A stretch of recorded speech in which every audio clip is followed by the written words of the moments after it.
sure you've heard of great past championship battles like the Thriller in Manila or the Rumble in the Jungle. Well, tonight we have two teams trying to win a region title. Mobile Christian is looking to remain undefeated and lock down the #1 seed in the region, while Williamson is seeking to capture their first region championship in 13 years. You better buckle up your chin strap because it's about to go down tonight. We will crown the 4A Region 1 champ for the MCPSS High School Football Game of the Week. Good evening and thanks for joining us. I'm Al Wheaton, joined by Corey LeBounty. On the sidelines, we have Mike Herndon. Corey, somebody's going home a region champion tonight. Lions versus Leopards for the region crown. Does not get any better than this exciting Thursday night of action here at Ladd Peoples Stadium. And you're looking at a situation to where both of these teams are trying to win a title in which Williamson has not been region champion since 2007.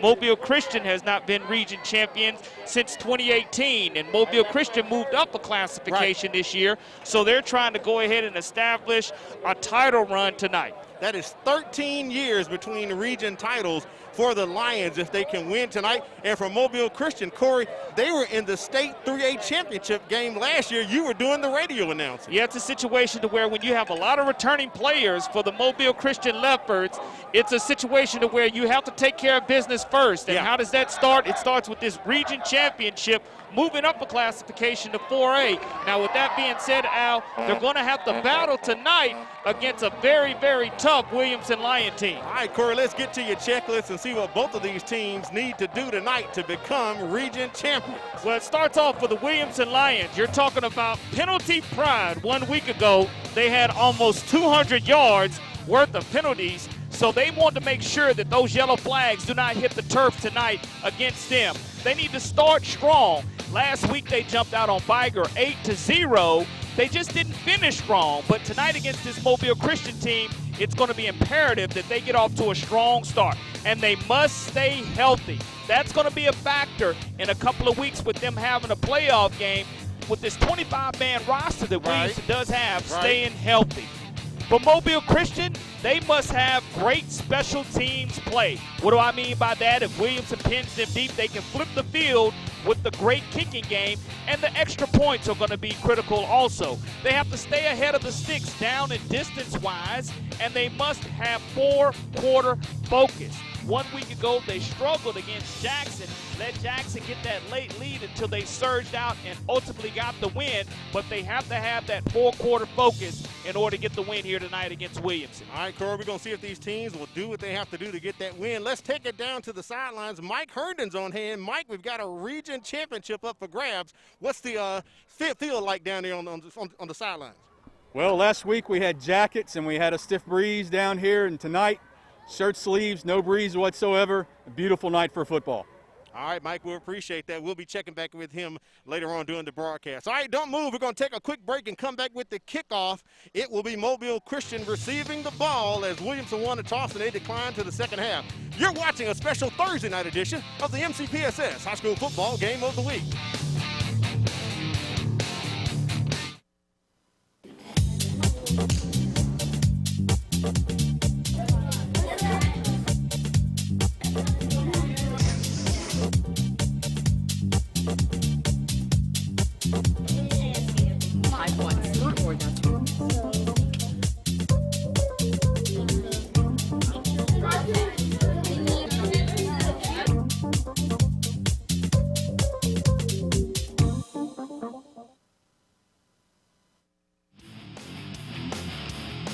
We welcome you back to the MCPSS High School Football Game of the Week. We're moments away from kickoff tonight. It is a big contest. Mobile Christian versus Williamson. And Corey, this is one we had circled on the calendar. Mobile Christian comes in undefeated and undefeated in region play as well. Yeah, it's a situation to where, again, Mobile Christian moves up an entire classification. up to 4A. Williamson's been comfortable at 4A, but when you start looking on those sidelines and you have a 24-man roster entering tonight's contest, it'll be very interesting to see when fatigue hits the Williamson Lions. Because, Al, you and I have been talking this entire week. They're playing their third football game in 11 days. That's right. That's a lot of football for this short roster that Williamson has. But Coach Sumter's done an outstanding job coaching his teams up and will continue to do so here tonight. Ryan Kidd will be handling the kickoff duties for the Lions tonight. He does a lot defensive end, nose guard. He kind of missed the do-it-all for them. Back to receive from Mobile Christian. You have Devin Harris and Toller Kegley.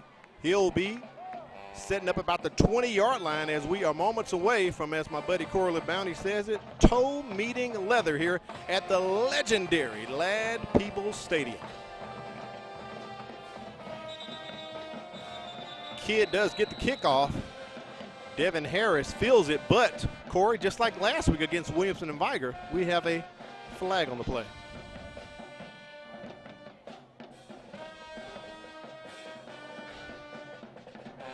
Unfortunate that penalty starts to begin the game. Again, we mentioned 1 week ago Williamson had over 150 penalty yards. Right. And that's something that you don't want to start the game on special teams with another penalty flag that backs up Ryan Kidd. Now, Ryan Kidd's a big 260-pound fella, and when toe hits leather with him, he definitely kicks all the grease out of the pigskin. But you know, you don't want to give Mobile Christian any advantage early. So Kidd is going to boom this one from the 35 now. Kegley and Harris scoot up a couple yards, and it looks like we're possibly going to be underway. Harris is going to field this at about the 28-yard line coming up the middle. He's got a lot of room, Corey. He's on the run. And they're going to tackle him just past the midfield stripe in Williamson Lions territory as the Mobile Christian offense comes on the field. We'll take a look at their offensive lineman up in a matter of moments. Get our first look at Johnny Schmidt, quarterback for the Leopards. They come in undefeated tonight. Both of these teams pretty much could win the region if they can capture a win tonight. So first down and 10 for Mobile Christian at the Williamson 46-yard line.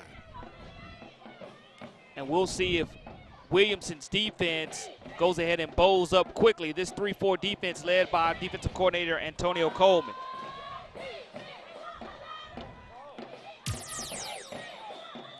Mobile Christian keeping that ball on the ground, and Corey, on the ground we see some more laundry on the field. Flag on the play. Zavago McNeil got that initial carry, the 6'1", 220-pound senior. But again, another penalty flag, our second in 3 possessions to start this contest. Referee Rick Johnson going to give us the call here, see if his mic is working.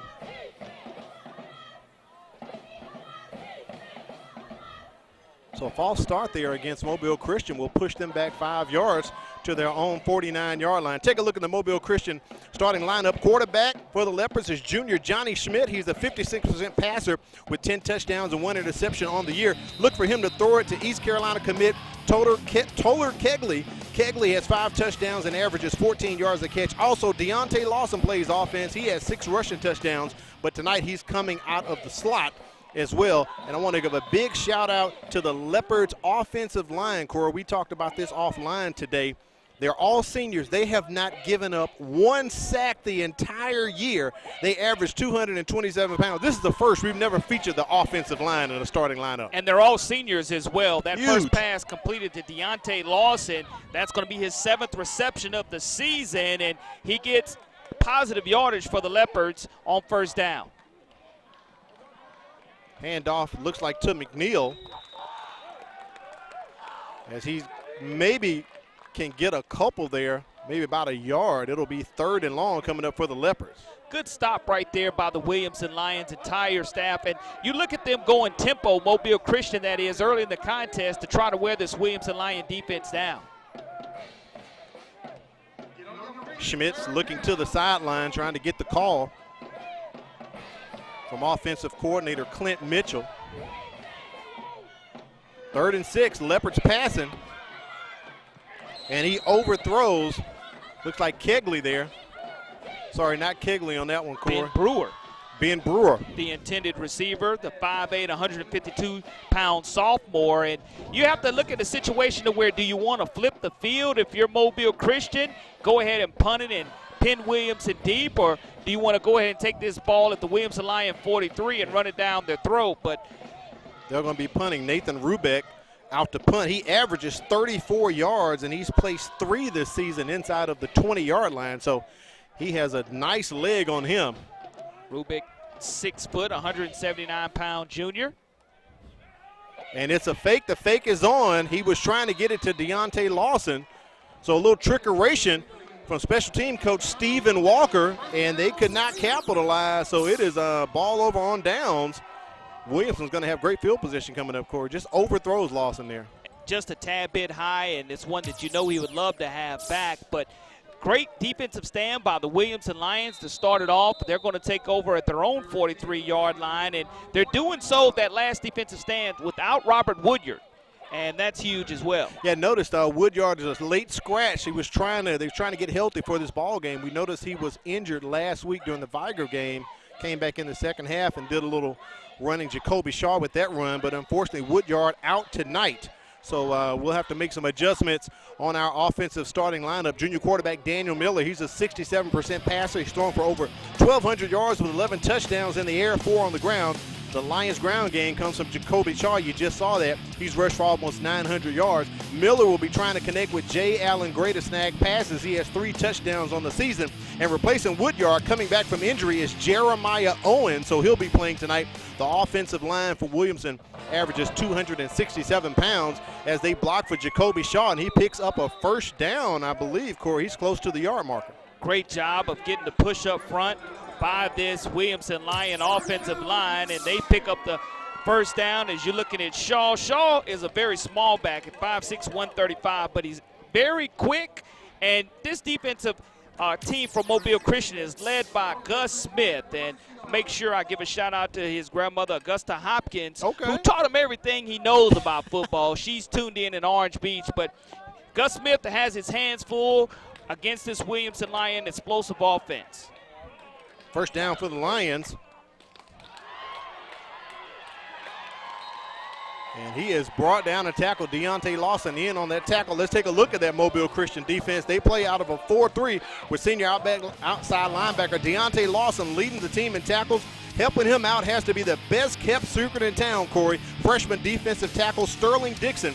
Dixon leads the team with 6 sacks and 18 tackles for loss on the edge. Junior cornerback Jaden Lawson will patrol for picks. He leads the team with 2, and this Leopards defense is a stingy one, allowing only 8.9 points a game with 14 takeaways on the year. The line is built for speed. They only average 216 pounds across the front. Miller passes that one and does get it connected. Looks like Jarius Cross on the catch there gets them back to the original line of scrimmage. And Cross looking like 3rd and long for Williamson. 6'1", 205-pound sophomore. 3rd down and 11 yards to go now for the Williamson Lions. And that one penalty or the fumble really hurt them from down and distance-wise. Fortunate for them to grab that ball back and land on top of it. Miller goes to Cross once again. Incomplete.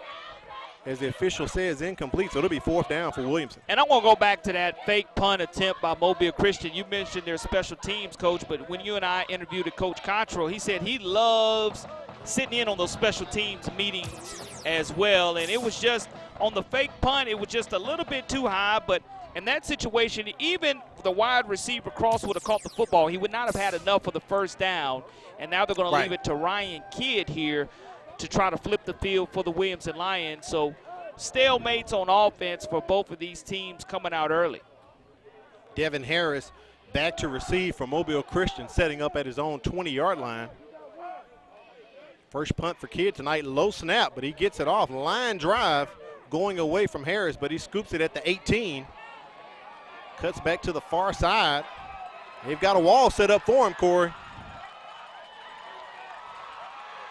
And he's tackled just past the midfield stripe. Another great opportunity, great field position coming up for Mobile Christian once again. Looks like they're going to start in Lions territory at about the 48, 49-yard line. Yeah, we'll see if they can get any type of offensive rhythm. It was a great return, though. Good kick by Kidd. Yeah, not enough hang time. Once he found that wall on that right side, you're taught to run to the numbers, and that's exactly where all his blockers went. Offensive coordinator Clint Mitchell leads this 7-0 Mobile Christian offense. They average 28.3 points per game, and we'll see if they can get into any type of offensive rhythm here, their second possession of the contest. Kegley comes into motion right here in front of us. 3 receivers on the bottom. And we have a stoppage in play. We have a flag on the play. Let's see what Rick Johnson has to say first. Prior to the snap, false start on the offense, 5 yards. Replay 1. Surprise there, Corey. Second false start for Mobile Christian. Very uncharacteristic for the Leopards. They only average about 4 penalties a ball game. They've had 2 already. A little antsy so far, but you just have to settle down and get those nerves out of your system. Now you're putting yourself in a tough down and distance situation to where first down and 15 yards to go from the 45-yard line. Hand off to Javago McNeil. He's got some room. Corey, it looks like he may be off to the races, and that is going to be a 55-yard touchdown for Javago McNeil, and Mobile Christian is on the board. His second rushing touchdown of the season, but he almost goes untouched, does McNeil Jr., the 6'1", 220-pound senior.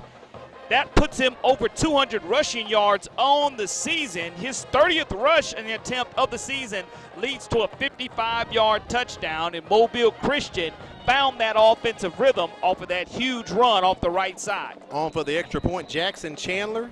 He's perfect on the season, 23 for 23.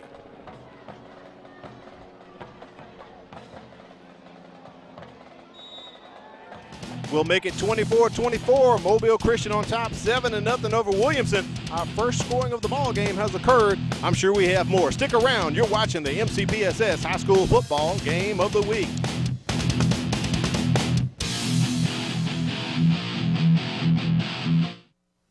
I believe my child's school is probably one of the best ones I could have picked in Mobile. She's in the PACE program. The teachers are phenomenal. The principal, couldn't ask for a better principal. The research that I had done myself, I believe the quality of education in Mobile County Public School System is excellent. For me and my child, I'm going to stick with the public school system. I think it's the way to go.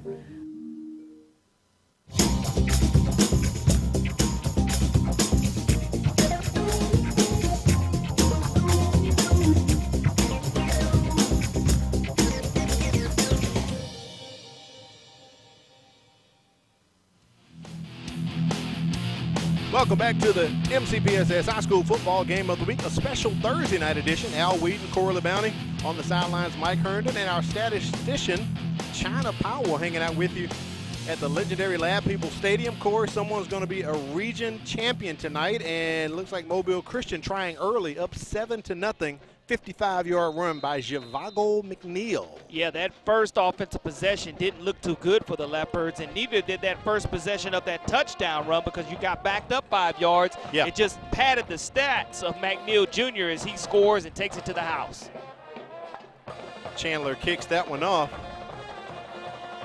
Taken by J. Allen Gray.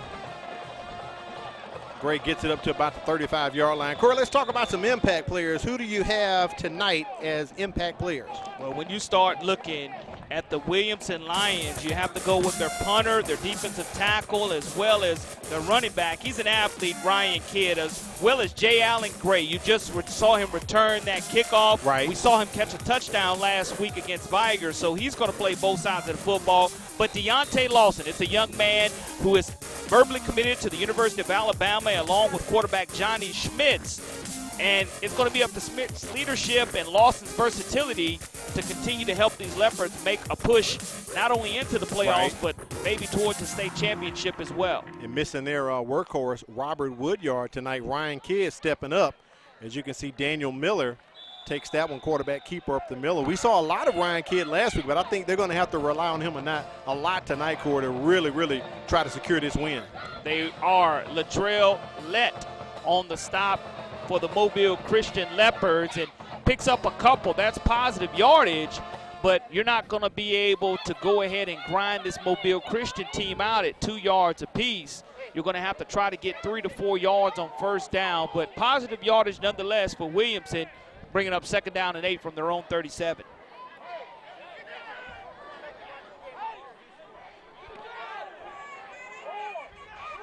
Jacoby Shaw in the backfield with Daniel Miller. They hand it off to Shaw, and he is met at the line by a group of Leopards, Corey. That's going to be no gain. The first Leopard that I saw in the hole was Sterling Dixon. Yep. The defensive tackle at 6'2", 171 pounds. Just a freshman, folks. Number 9 on your television screen tonight, along with Deontay Lawson, makes a great tandem for defensive coordinator Gus Smith, and they're only giving up 8.9 points per game on the season. Right. 3rd and 8 coming up here for the Leopards. Empty set. Quad receivers at the top. Expecting a pass as they get it out and overthrows. I believe that's Jacoby Shaw, Corey. We know Shaw's not the tallest guy on the field. And Miller's down, I believe. Big double lineman. check. No, That's that's a lineman, yeah. Looks like number 50, I believe, Kenneth Sewell. And he's writhing in pain as the trainers take a look at him. And they can ill afford to have any injuries. While we have a break, let's take a look at what's up for stake tonight. Corey, 4A contenders. So we know Mobile Christian, Williamson currently sitting in 1st and 2nd place. So here's what's going on.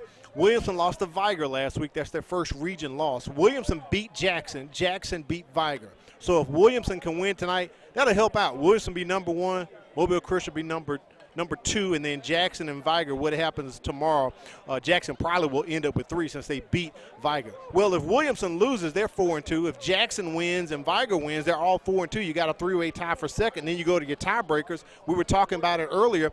Possibly Williamson could go to 3rd place because even Viger beat them, but Viger has a forfeit win against Blount, which is a 6A team, and Williamson beat LaFleur, and they beat Charles Henderson, 5A teams. We were talking about the classifications larger. So Williamson could possibly go from a 1 to a 3 tonight.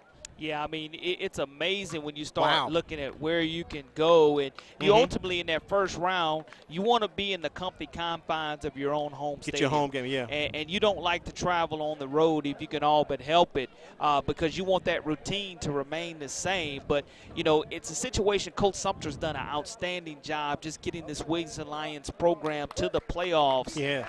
Week or year in and year out these last 4 years. Yeah, they've made the playoffs the last 4 years. His first 5 years here at the school, they had a losing record, but they've had a winning record the past 4 years, made the playoffs, and now have a chance to play for the region title. Speaking of region title, Coach Cottrell said this move up to 4A, Corey, he told us, you know, he's surprised they're playing for a title. He's happy. Their goal was just to make the playoffs, and they're undefeated and have a chance to actually win the title. So, he's quite impressed with that as Sewell is being helped off of the field.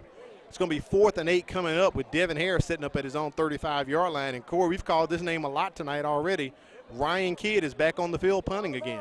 Yeah, it's a situation to where you're trying to replace now your left guard who weighs 250 pounds and is a plugger for you. And, you know, he does not play both ways for the Williamson Lions, but let's see if Kidd can flip the field here or Mobile Christian gets great real estate on the return. Kidd gets the punt off. Nice punt. Good hang time on that one. Harris at the 27-yard line, and the Lions are going to wrap him up, but there's a flag. What's that, about the 35 has come out. Let's see what the call is going to be from Rick Johnson. Williamson did a great job in pursuit on that punt of getting down the field to where when that punt was fielded, there was nothing but black and gold jerseys surrounding the returner. So we got a block in the back going against Mobile Christian. That's their 3rd penalty of the ball game, and we're 5:45 into the first quarter. That's going to push them back. During the return, block in the back. on the return team. 10 yards, end of the kick, first down. So that's what Rick Johnson sounds like at Ladd Stadium, Corey. Just a little slight feedback there, huh? Just a little bit there. Now you're looking at Mobile Christian. They coming off a 55-yard touchdown run by Zavago McNeil Jr., and we'll see if they continue to try to ground it out and go tempo to wear this Williamson Lion defense out. Low snap. Schmitz drops it, and Corey, that's the first sack of the season that offensive line has allowed, and it comes against the Williamson Lions here. Great pressure by the Williamson Lions defensive line and getting into that backfield. It just goes to show they were quick off of the football, and they knew what that snap count was. As you're looking at that, just absolutely blows up the right tackle or right guard, doesn't even give them an opportunity to attempt to block. And Ball the on fumble the snap didn't help either. Did not. Ball on the 6-yard line. Mobile Christian backed up. They was going to give that one to, looks like Deontay Lawson, I believe. The jersey combination tonight is a bit difficult here at the top of Ladd. I'm sorry, that was McNeil, looked like, Corey. It is McNeil Jr. on the carry, but you almost have to spot the ball carrier before the play is even started. And it looks like McNeil Jr. will be back in the backfield again. That's an interesting away uniform with the future ones they have on there, Corey. It is. It's the ones they wore in the state championship game a year ago. 3rd and 13 coming up. Schmitz trying to unload it. He's just going to run out the pocket. He does have some room, but he's met at the 17-yard line, and he will not get a first down. Good job of the Williamson Lions staying home. Tyreek Gaines, the 5'11", 235-pound sophomore linebacker, makes his 45th solo tackle, but now it will be up for Mobile Christian's Rubik to try to flip the field for the Leopards, and that's one of the key factors. And we saw the fake earlier that went awry, and Coach Cottrell has been known earlier in the season to fake in his own territory, but I don't think you'll see a second one this early in the game. Jacoby Shaw back to retrieve this punt. Nice punt right there by Nathan Rubik. Nice backspin, but you don't want to do that. That's for golf, not for football. It goes backwards. That's going to benefit Williamson, and they are in Mobile Christian territory. Got to thank the folks at Firehouse Subs for enjoying more subs and saving more lives. I want to thank them for providing the eats for us tonight. Thanks to Jim and Susie Sherman at the Greenlight Road location. Stop by Firehouse Subs and get some subs and also help out others at the same time. Also, Future Ones. Yeah, we talked about Mobile Christian Uniform. They're Future Ones. Need uniforms for your teams? You can get team apparel and equipment. Wear the future with Future Ones. And one of the co-founders of Future Ones is the defensive coordinator for the Leopards, Gus Smith. Had a chance to meet him tonight, Corey. Personally thanked him for everything he's done for us past couple years. Miller hauling off and getting that one out. I believe that's Jacoby Shaw. He hauls that one in. I'm sorry. I don't know if that's a 6 or a 5, Corey.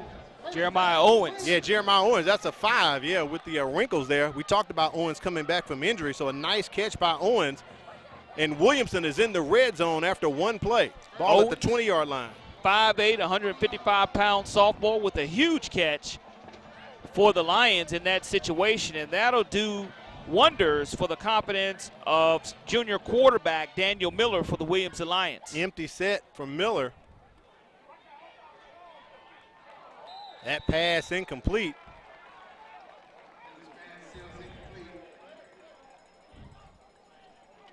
And one of the things that you really have to take a look at for this Mobile Christian Leopards secondary is Jason Brooks is not in the game at this point in time for the Leopards, and that could be attributed to why Owens was able to make that catch. Anytime you start making changes in the secondary, it makes a huge difference. Brooks got injured in the state championship game, and Piedmont was able to take advantage of that and had a couple long passes, but we'll see if Brooks is in action here in the second half. Kegley filling in for Brooks right there. Pass right across the middle to Jay Allen Gray. That is a 20-yard touchdown, and Williamson on the board.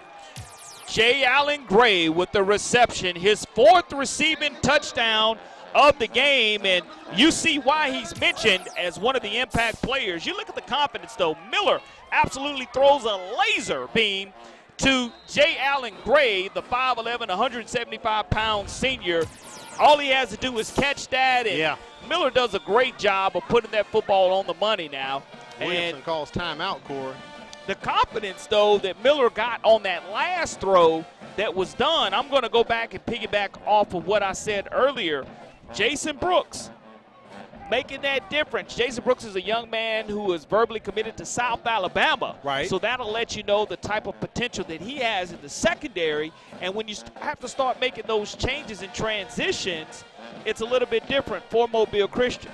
Yeah, you're right about that. Brooks is out for the first half, and Toller Kegley's going to be taking his place. But that previous pass before the touchdown went incomplete to Nathaniel Richardson. They come right back with the slant right on the other side, and they catch J. Allen Gray for a 20-yard completion. Corey, that was a bullet that Miller threw.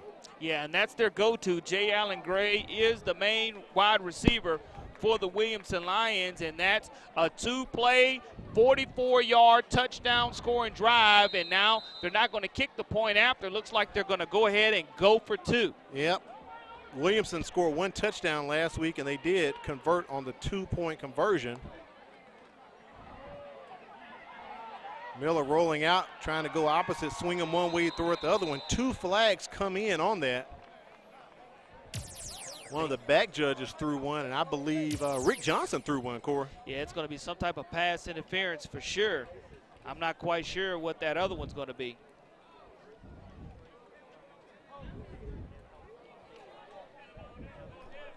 See what the call is here from our referee, Rick Johnson.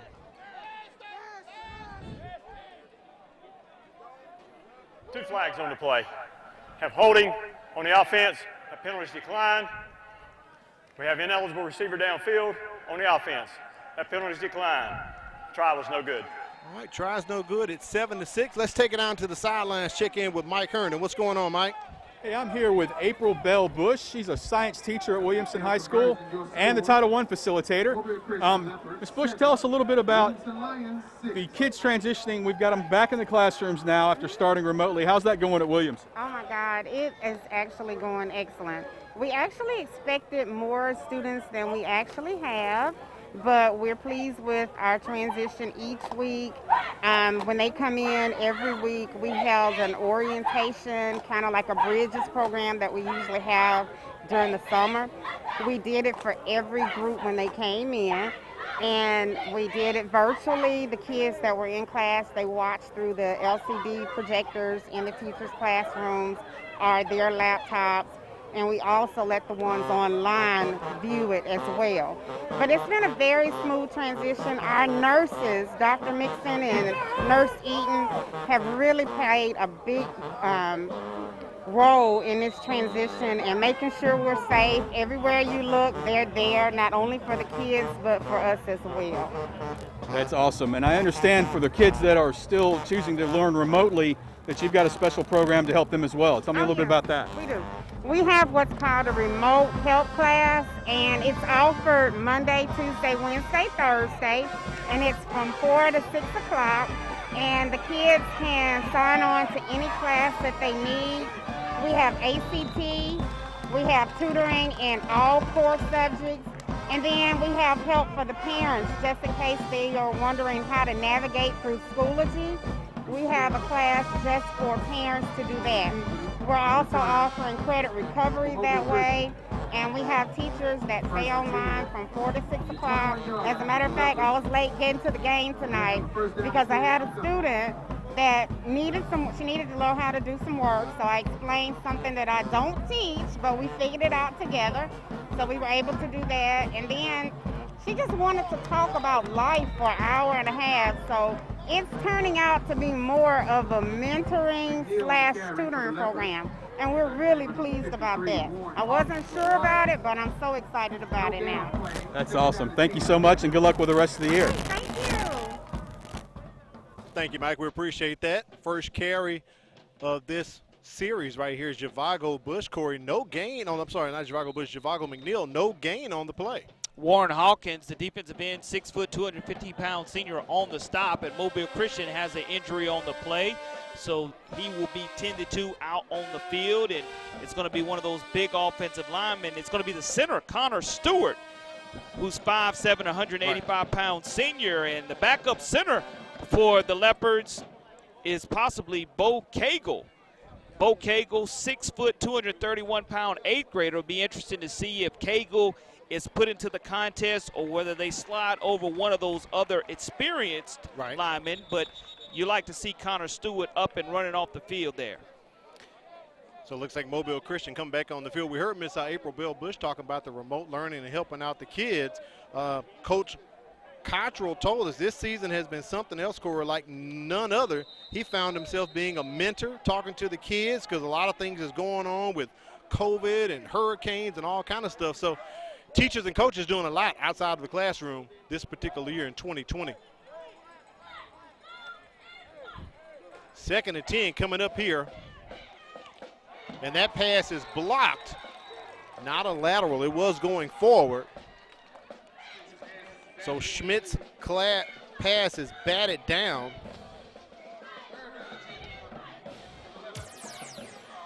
Derek, I'm sorry, not Derek. What was that? You look at the replay, and that was a great job by this Williamson Lion defense. Darian Pogue on that block there, Corey. Batting it down, and that's exactly what you would like to see. 3rd and 10 coming up here for Mobile Christian.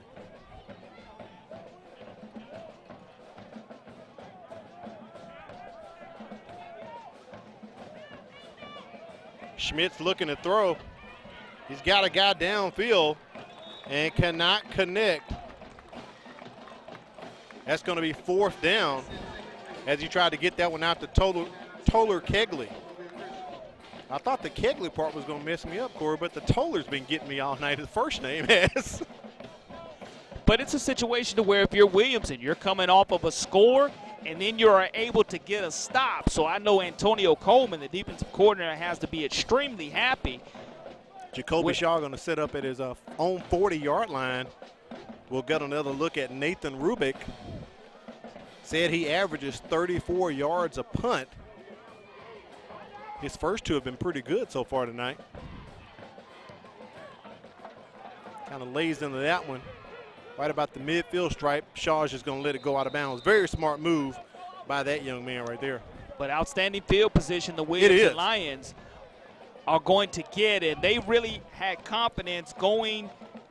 Miller passing game really extended itself there on the last drive as he was able to complete 2 or 3 passes. And we'll see if Miller continues to throw the football around, because his offensive coordinator is his head coach, Dedrick Sumter. And the Williamson Lions come in averaging 17.1 points per game, and they're looking to go ahead and keep that offense on track the way it was on this last drive. 1st and 10 at the 43 for Williamson. They're continuing with this formation, 4 receivers to the top. I thought he caught it, Corey, but that pass is incomplete. He did drop it.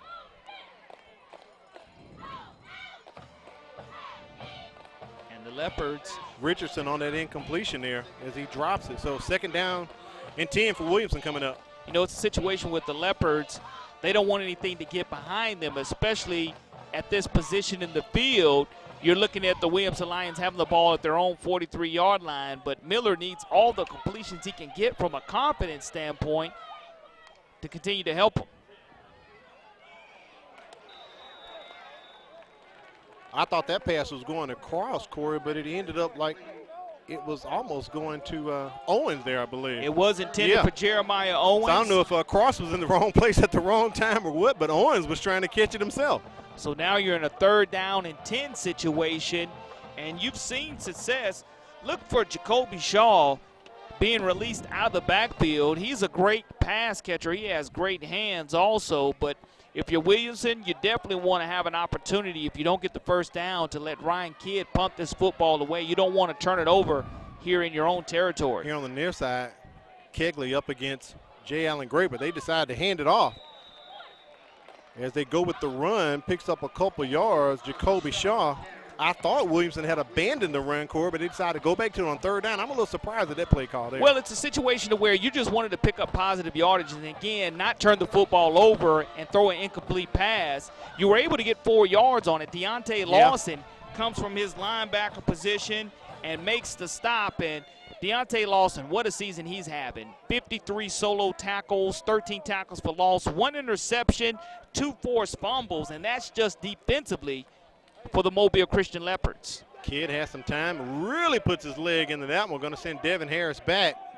He's going to scoop it up at about the 7 or 8. Maybe that wasn't too wise of a choice, Corey, as the Lions pin him down at the 5-yard line. So Mobile Christian back up against their own end zone for the 2nd series in a row. And the pursuit on special teams by the Williamson Lions has been spectacular. They're not giving up anything. Their gunners are definitely going after it, and Ryan Kidd's really putting his foot into this football, and he's getting it in now. Again, Mobile Christian takes over deep in their own territory. They cannot afford to turn the football over. And let's look at the center situation to where Connor Stewart is back in the football game for the Leopards at center. Wildcat right now with Deontay Lawson taking the direct snap. Coach Cottrell saying, hey, let's kind of get out of our own end zone. Let's get some breathing room. I believe he's up to about the 9 or 10. Lad's going to call it the 9, so we'll credit him with 4 yards on the carry. Sticking with the Wildcat here for the Leopards. And they're going quick again because that could have been the last play of the quarter, but they decided to go right back to Lawson at the quarterback position. And Lawson running to the far side past the numbers, and he has enough for a first down. I believe that will take us to the end of the quarter as soon as they make this ball ready to play. Orrin Wilson on the stop, the 6', 205-pound sophomore from his linebacker position. But we'll see if Mobile Christian decides to go ahead and let the quarter run out or quickly get back to the line and try to run another play. I think they're going to let it run out, Corey, and that'll let us have a break right here. 7-6, Mobile Christian on top. We'll be back with more action. You're watching the MCPSS High School Football Game of the Week.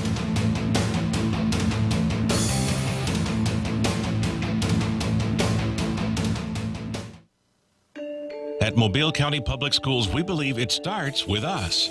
That's why we offer Signature Academies. I'm Tracy Tran, and I'm in the Healthcare and Dental Academy at Theodore High School.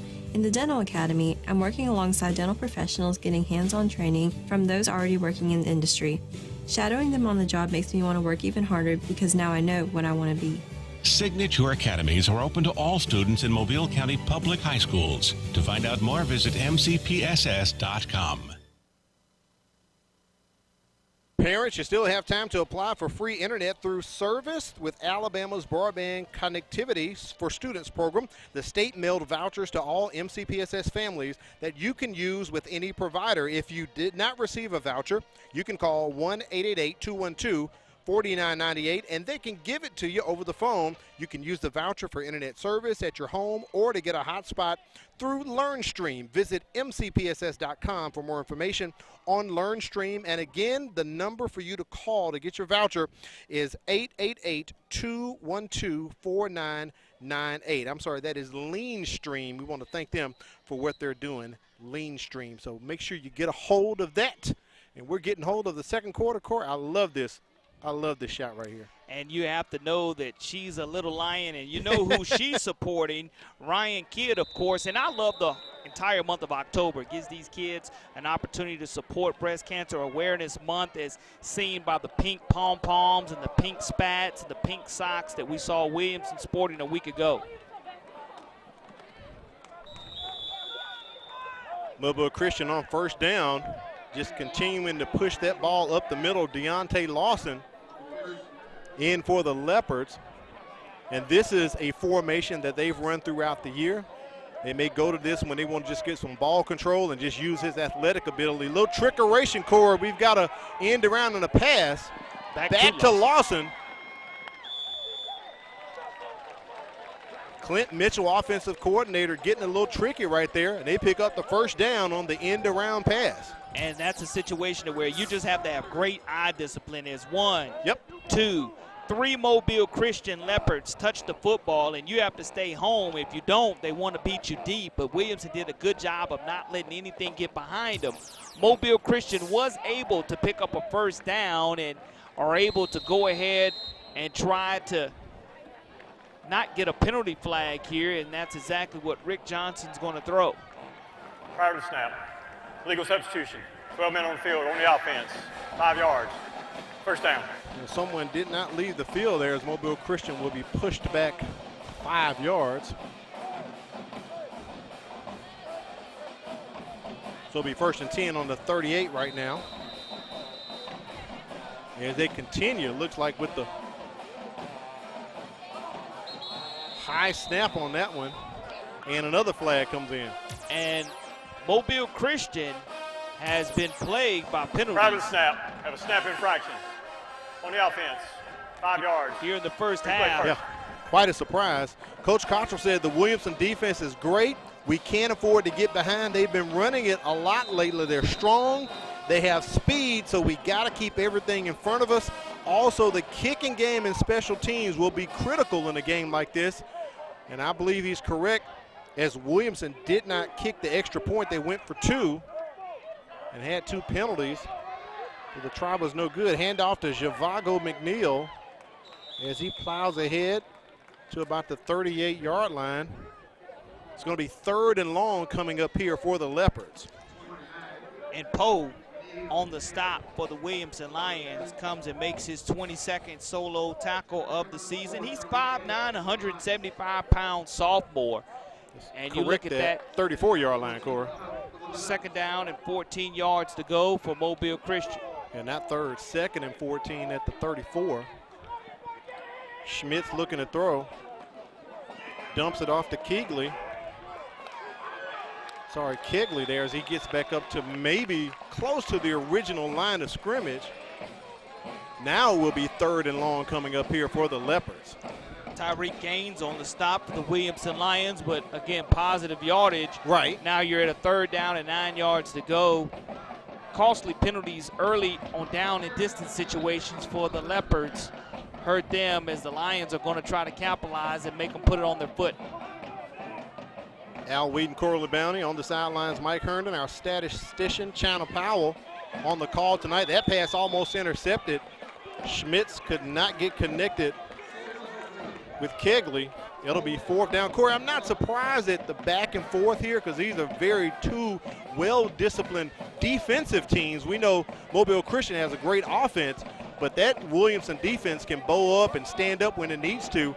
So not surprised at, but I am surprised at the penalties that Mobile Christian has incurred so far in the first half. Yeah, that is a surprise. That is uncharacteristic, and that'll be something that Coach Cottrell will talk about. But on the sidelines for the Williamson Lions, Kenneth Sewell looks like he will not be seeing any more action tonight for the Williamson Lions. And again, he's the starting left guard for Williamson, so we'll see here in the second half if that makes a difference. J. Allen Gray fills that one at about the 22, takes it up top, and just falls into the arms of Javago McNeil. How you doing, Mr. Gray? 1st and 10 for Williamson coming up at the 31. And we'll see if this Mobile Christian defense can get and pressure Daniel Miller, because if they're not able to, we saw on that 2nd offensive drive the confidence that he got throwing the football. October, you know, is Breast Cancer Awareness Month. A lot of folks wearing the pink. We know last week that Williamson really was decked out in the pink, Corey. They had like pink spads and pink tape, so we weren't able to get our pink on this month, but we hope that you are some kind of way recognizing Breast Cancer Awareness Month and making sure you're doing the things that you need to do. That pass is deflected and caught by Jeremiah Owens. He did, he'll haul it in, yeah. It was, if you look at the replay, that's one of those crazy Franco Harris type plays for the Pittsburgh Steelers, to where it favored the Williamson Lions. It was batted down, but batted right to the Williamson Lion defender. Boom, right off one Mobile Christian defender into the waiting arms of Owens, who's able to pick up a 1st down for the Williamson Lions. Johnny on the spot puts the ball at the 42-yard line. As we sit at the 9:14 mark in the 2nd quarter. Coming up at halftime, we'll take a look at some other playoff contenders and different situations going on. Only 1 week of regular season football remaining in the state. Jacoby Shaw with the run as he is tagged at about the 48, 49-yard line. Nice run by Jacoby Shaw. He tries to bounce it to the outside, and it's tackled on the play by a Leopard defender. But again, I'm going to say it, that it's a great job of the Williamson Lions being shorthanded, their leader on offense and defense, and Robert Woodyard. Yeah, the Lions only dress out 25 tonight. I believe it's going to be 27. We'll call it 26 without Robert Woodyard. Handoff to Jacoby Shaw.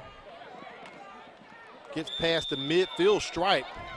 I think that's enough for the first down, and the sticks are going to move. Williamson in Mobile Christian territory. Kenneth Flott on the stop for the Mobile Christian Leopards. Flott's 5'10", 180-pound sophomore, comes in, and Williamson's just trying to go ahead and grind this clock out. This is the tempo that Williamson wants to play at, to where they're able to be balanced offensively, complete some passes, as well as bounce to the outside. Bobble snap by Miller, a bit high, couldn't hand it off to Jacoby Shaw. He's just going to take that one and pick up a yard or two. You're right about that, Corey. Make the clock your ally, because with numbers so low, injuries could have a significant impact against the Williamson Lions as opposed to Mobile Christian. Mobile Christian dressing out about 53 players, but tonight they brought 13 to 14, 7 and 8 graders, kind of let them get the experience. I think that's a good job by Coach Coster and them to do that tonight. Yeah, I mean, you want to get all the experience you can, because you never know when your next number will be called, next man up syndrome. But Sterling Dixon, again, 6'2", 171-pound freshman, number 9 on your screen, disrupting the Williamson Lions defensively. 2nd and 7 on the 43. Little quick pass, and I believe it is complete. Nathaniel Richardson. Richardson with another carry. He typically plays defense, but they're bringing him over tonight on offense to help out with no Woodyard and bringing Jeremiah Owens back from injury. And what you really wanted to see was this premier matchup between two Alabama verbal commits. You're right. Deontay Lawson and Robert Woodyard. And Woodyard's only a junior, Lawson the senior, but unfortunately we weren't able to see that because of Woodyard's injury. But another penalty flag is what we will see. On the offense, 5 yards. Replay 3rd down. Yeah, they broke the huddle with 12, and one guy was trying to get off the field, and Greek Johnson, cooler than the other side of the pillow, Corey, just threw that flag out there gingerly and said, I'll just walk up here and pick this up and make a call. So that's a foul that pushes Williamson back. Probably going to get a timeout. I believe it is. Coach Sumster is going to burn another timeout, so that'll leave him with one here in the first half as Williamson takes a timeout at the 7:27 mark of the second quarter. Let's take a quick break as well. We'll be back with the MCPSS High School Football Game of the Week, special Thursday night edition. Thanks for joining us.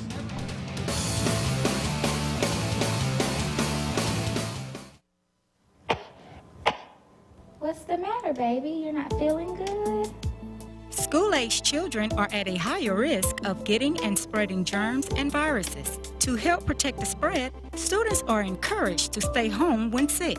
Parents, it's important for your child to remain at home at least 24 hours after they no longer have a fever of 100 degrees or higher without the use of medications.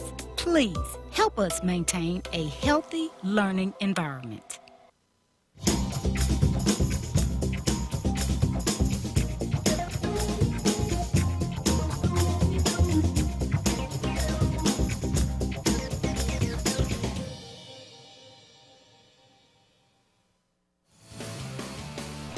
You're watching the MCPSS High School Football Game of the Week, special Thursday night edition. It's a battle for the 4A Region 1 title.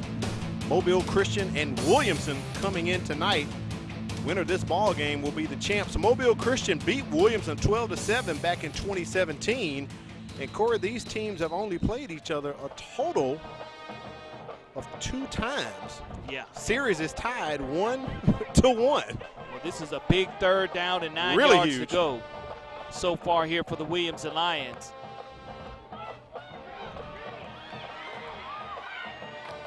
Miller can't escape the pocket and just throws that one away.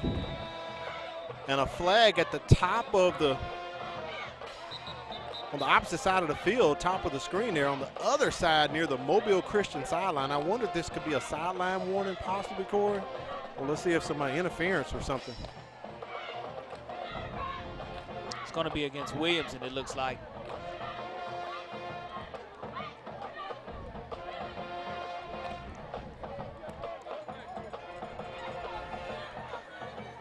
ineligible man downfield. On the offense, 5 yards. Replay 3rd down. So that explains why the flag at the top of the field there, one of the side judges. So ball right at the 50-yard line.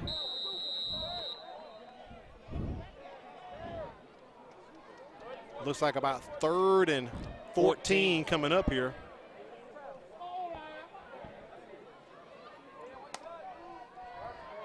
Play clock under 15. Williamson just taking their time, Corey. Game clock has not started here. And 2 more players running into the field late. Same formation for the Lions. Miller's just going to keep it. He's a left-handed thrower, so he's running to his weak side, not to his strong side. Incomplete. Could not get that one out to J. Allen Gray, so it'll bring up 4th down here for Williamson. Great pressure by the Mobile Christian Leopards, and it looks like, again, Kenneth Flott applying that pressure on Miller, making him get outside the pocket and flustering him to the right side. But we've seen Ryan Kidd with his big leg be able to punt this football. I think he's already had 4 punts tonight. I believe so. Been very busy. Both punters have been very busy for both of these teams. But Kidd punting much better tonight, Corey, than he did last Friday against Viger. Much better punts tonight. Hope I don't jinx the young man. That's a good one right there. Going to the sidelines, it goes out of bounds. They're going to mark it at the 20-yard line as Mobile Christian will take over. So both of these teams kind of battling it out. Williamson averages 17.1 points a contest. They give up 14. And you talked about Mobile Christian earlier, 28.3 points a game on offense, and defense only 8.9. And right now they're holding average with Williamson only scoring a touchdown so far. So let's see if Schmitz is going to come out or if they'll run that Wildcat package with Deontay Lawson again. I think Schmitz is going to. He'll be taking a snap, Corey. And Devin Harris is the deep back for the Leopards. And let's see if they're able to go tempo and get some offensive rhythm going. Harris on the carry. Gets just past the 25-yard line. Good run on 1st down by the Leopards. Orrin Wilson from his linebacker position making the stop for Williamson. But, you know, anytime you're able to go to 3 and 4 running backs, as we've seen Zavago McNeil Jr., we've seen Devin Harris, we've also seen Deontay Lawson carry the football so far for Mobile Christian. 2nd and 5 for the Leopards. Harris taking that one to the high side, and boy, he's got some room as he gets past the midfield stripe, loses his footing, Corey. And he is in Williamson territory, but there is flags on the field right now. One back at the 20-yard line, Corey. That one might be coming back. It is coming back. The preliminary signal by our white hat is holding against the Mobile Christian Leopards. Holding on the offense, 10 yards. Spotted a foul, replay 2nd down. See if we can catch it here on the replay. Right there at the top of the screen. And the numbers, the way the uniforms are made, is kind of blurred out, but one of the interior linemen there on the hole. That was a great run by Devin Harris. That's going to push Mobile Christian back to the 11-yard line with that being a spot foul. That hurts, Corey. Yeah, it does. I mean, now you're at 2nd down and 19 yards to go, but the running game on the left side is shown to be successful. Deontay Lawson blocking for Kegley. A little quick screen there. Going to mark that one at the 31. That's a 20-yard gain. I believe it may be close to the 1st down, and the chain gang is going to move. Nice screen right there by the Leopards. On 2nd down and 20 yards to go, Mobile Christian picks it all back up in 1 down. And again, we're talking about the confidence for Johnny Schmitz too. As soon as he makes a completion, he goes right back and makes another one. Sure does. Got that one completed to Ben Brewer coming out of his H-back slot. And Mobile Christian running tempo, Corey. It's amazing what one completion can do for a quarterback or a wide receiver's confidence. And now back-to-back 1st downs for the Leopards. And looks like Mobile Christian is going to speed up the tempo, and Williamson, because of it, is going to call that timeout. That's the last timeout. So we'll take a break as well, and we'll come back. 5:39 remaining here in the first half. You're watching special edition Thursday night football, MCPSS high school football game of the week.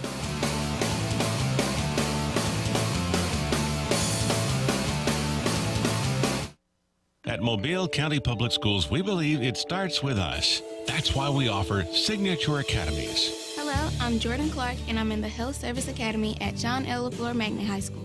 My future career is to be an obstetrician gynecologist. With this academy, I'm learning firsthand from people already working in the industry. Shadowing them on the job really makes me want to study hard and work harder towards my career goals. Signature Academies are open to all students in Mobile County Public High Schools. Visit mcpss.com.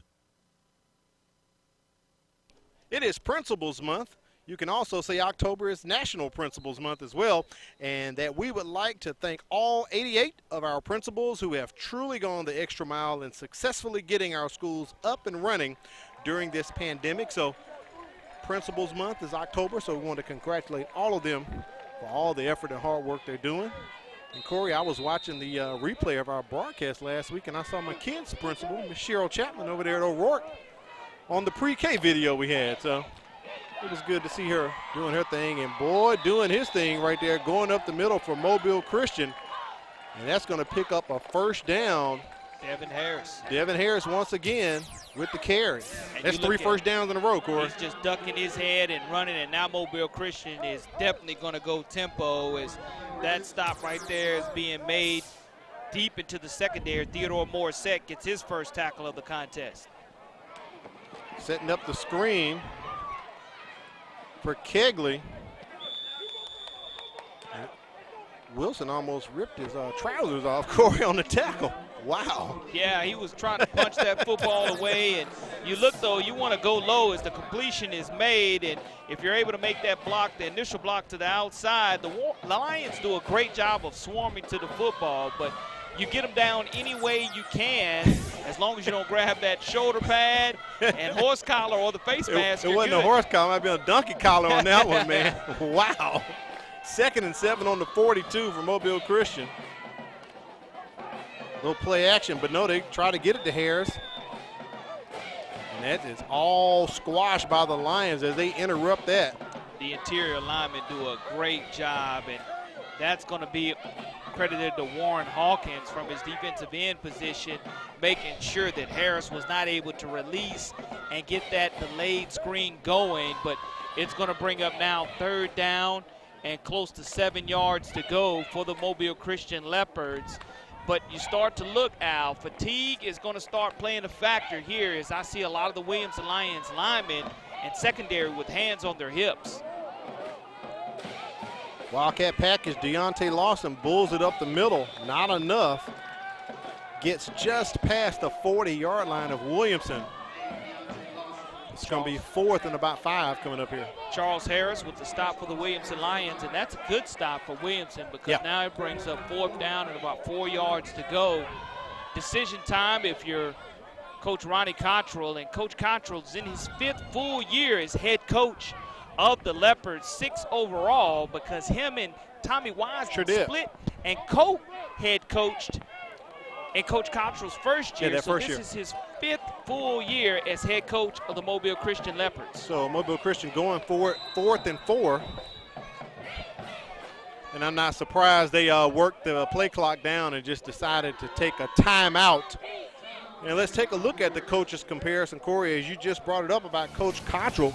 In his 5th year at Mobile Christian, look at his record, 47-13. He has 20 years of coaching overall, and his overall winning percentage as a coach is .641. As I talked about in the beginning, he led Mobile Christian to the State 3 championship game last year and in 2016. Also coached tight ends at the University of Alabama, and he won a football championship down in Florida at AP Godby, a 5A title. Coach Dedrick Sumter, he's the dean of MCPSS head coaches in his 9th year. We talked about it, Corey. His first 5 years, they weren't the best, but his last 4, he's put together some winning programs. He likes to teach yoga, and I even heard him on the radio today with Dave Schultz talking about he's been doing some yoga lately to kind of, keep himself together because he doesn't run as much as he does with the COVID. And he says football season, he does more yoga himself than running. He says he runs about 5 miles a day outside of the season. So a comparison of our two coaches there. And also, a lot of people may know Coach Cottrell was recruiting coordinator at Florida State when they won the national title back in the day with Bobby Bowden. Had an opportunity to coach Derrick Brooks, one of the all-time greatest linebackers in college football history. And Deontay Lawson is another great linebacker, as we're going to play a game of chess here in regards to penalties. And that's going to give Mobile Christian that first down. And, you know, when you come out of timeout, you have to be mentally disciplined. And unfortunately, Williamson was not. It's going to give the Leopards that 1st and 10 situation, opens up the playbook now. But, again, I mentioned that when you look down on that field, there's a lot of Williamson Lions who are playing both ways Ironman football and are beginning to be fatigued. Mobile Christian got the big jumbo Wildcat package in here. Lawson fakes it up the middle, and maybe he should have done something because he is sacked for a loss.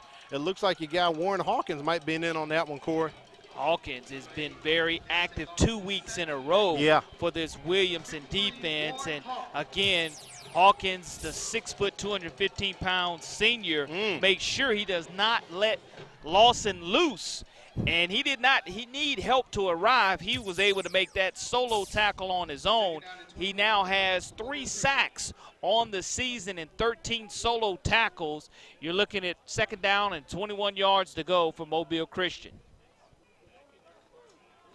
Schmitz has a lot of time, hauls off, overthrows one receiver, and I believe that may have been grabbed by Kegley. Wow. And you thought that Lawson was the intended receiver, but a great job of the secondary wide receiver getting under the football. If you look at Lawson right down the middle, right in the it was intended for him. He goes up too high, but good job of getting the hands underneath the football. And Lawson is 6'3".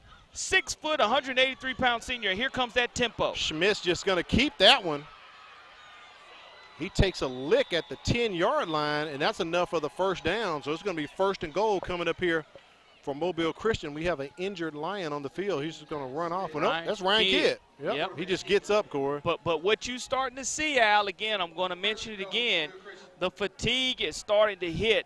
And with 2:20 remaining here in the 2nd quarter, if Mobile Christian scores, this timeout or halftime couldn't come soon enough for the Williamson Lions. Well needed for them as they are playing their 3rd game within 11 days.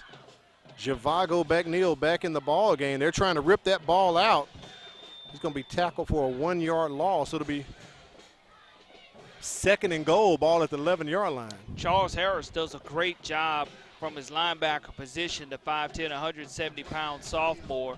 Has 30 solo tackles on the season, just trying to slow Mobile Christian down. But now you're at 2nd down here and goal to go for the Leopards. You're not really in any type of hurry because you know you have a field goal kicker who's kicking 50% if you're not able to get this 1st and goal situation. Throws that pass over the middle, no flags as the Leopards are begging for flags to come in. Incomplete. It'll be 3rd and goal coming up for the Leopards, and the receiver, I think that's Ben Brewer, getting up slow there, Corey. He is a little bit winded on that opportunity. And you're right, you brought up a good point. Kicking game for Mobile Christian. Jackson Chandler is 4 for 8 on the season, but Corey, he has boomed them as well because he has 2 for 3 between 30 and 39 yards and 2 for 3 between 40 and 49 yards. So they are well within his range. If they don't convert right here on 3rd down and score a touchdown, 3rd and goal, ball on the 11-yard line. McNeil Jr., the back for the Leopards. He's trying to go to Harris. He got his hands on it, Corey. When you do that, you got to bring it in. I'm sorry, that was Deontay Lawson. That's something you don't see often by Deontay Lawson. Yep. He was open behind the 2 Williamson Lions defenders. Was not able to come away with it, and what a win for the Williamson Lions defense right here. I think Chandler is going to come on. 28-yard field goal attempt coming up for the Leopards.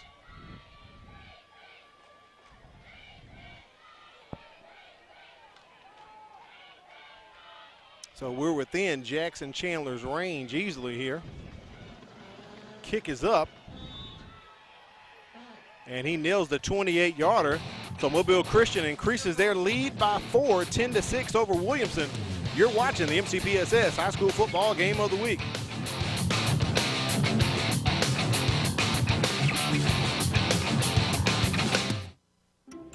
Hello, my name is Kyla Brown, and I am redefining ready. I'm taking AP and dual enrollment courses that will help me earn college credits while in high school. I am studying dental science that will assist me in my career choice of becoming a dentist. I am a Student Government Association representative and actively involved in other activities around my school and community. And this is how I am redefining ready. Welcome back to the MCPSS High School Football Game of the Week. Al Whedon, Corey LeBounty on the sidelines, Mike Herndon. Handling the stats for us tonight, China Powell. And Corey, I think she's probably assembling that one. That was a nice labored drive for Mobile Christian as they chewed up a lot of time on that drive. Only came away with 3 points, though. But the situation is, again, now with 1:18 remaining, it comes at a time to where Williamson's going to have to find a way here to hopefully run out the clock, because they definitely need that 20-minute halftime break that's coming up here at Lad People Stadium. Now, Williamson possibly could get the 2-for-1, Corey, because they will receive the second half kickoff. So if they're able to get some points right here, they'll get the ball back in the third quarter. But what you don't want to do is you don't want to get greedy and turn the football over here before the half.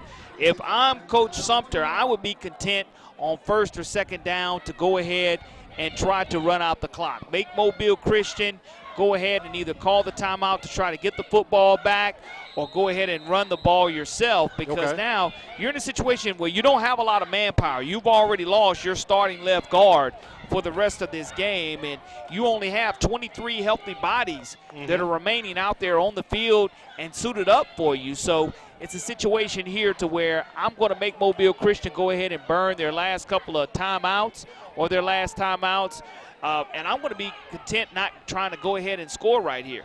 All right, Mobile Christian has 2 timeouts. Williamson gives that to Jacoby Shaw as he picks up maybe 2 or 3 on the carry. Mobile Christian not electing to take a timeout as we approach 1 minute remaining in the first half. Second half strategies by both of these teams are going to be interesting to see what adjustments are made at halftime. Right. And Williamson, I think, taking a cue from what you said, Corey LeBounty, just taking their time as they snapped that one with the play clock at about 12 seconds.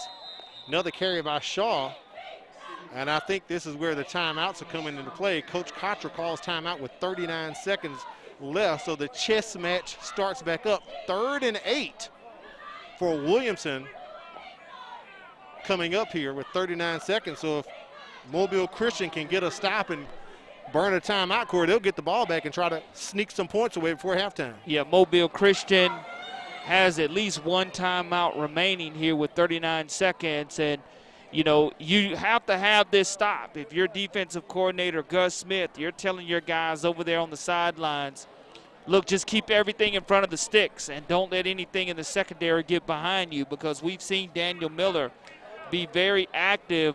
When he completes 1 pass, his confidence continues to increase, and he completes a couple of passes. But if you're Coach Sumter, you have to kind of be coaching ahead and let your guys know, hey, what's the play for 4th down? Make sure we have the correct personnel, because we saw Big Ryan Kidd kind of limp or get slow off the turf on that last series, So, you know, that takes away from his power of punting. We know he has a big leg, but 3rd down and 7 yards to go. If you throw an incomplete pass, you're able to keep that timeout in your pocket. If you're Williamson, you definitely want to run the ball and try to stay in bounds and make Mobile Christian burn the timeout regardless. Double stack receivers here with Jacoby Shaw flanked to the left of Daniel Miller. 3rd and 7 is the actual down and distance, not 3rd and 8. They're going to keep it on the ground, get some blocking. Jacoby Shaw, maybe 1 more block. Let's see if his forward progress will be enough, Corey. They needed to get the 30-yard line was the line to gain, and I believe that's a 1st down. The chain gang's on the move, so Good job by Williamson's offensive line, pushing up front. And yeah, good job there. You look at Cameron Pope, and also for the Williamson Lions making the adjustments as Kenneth Sewell goes out. So this looking like to be the last play of the first half. Same formation again. Shaw moves to the right side of Miller. And Shaw can just get down right now because that's going to wrap up the first quarter. I'm sorry, the first half. And we are 10-6 with Mobile Christian on top.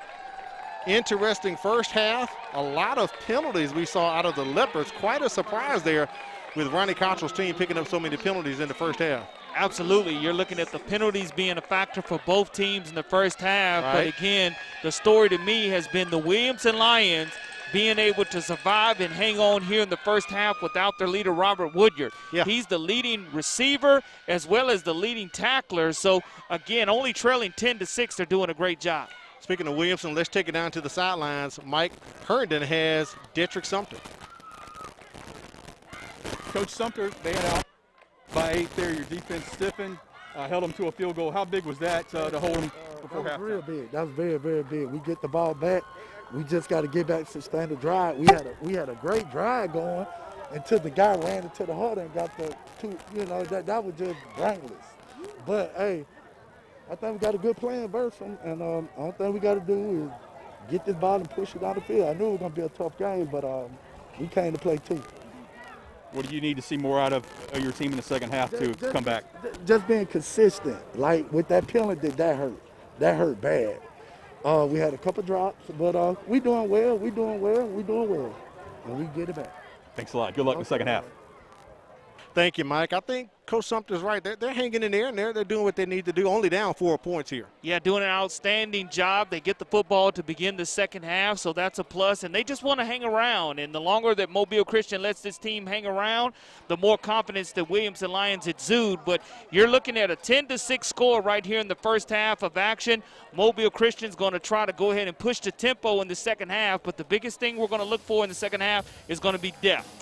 All right, we'll come back, have some halftime action, take a look at some playoff possibilities, and maybe we'll sneak a surprise interview in for you during halftime. Mobile Christian up 10-6. You're watching the MCPSS High School Football Game of the Week.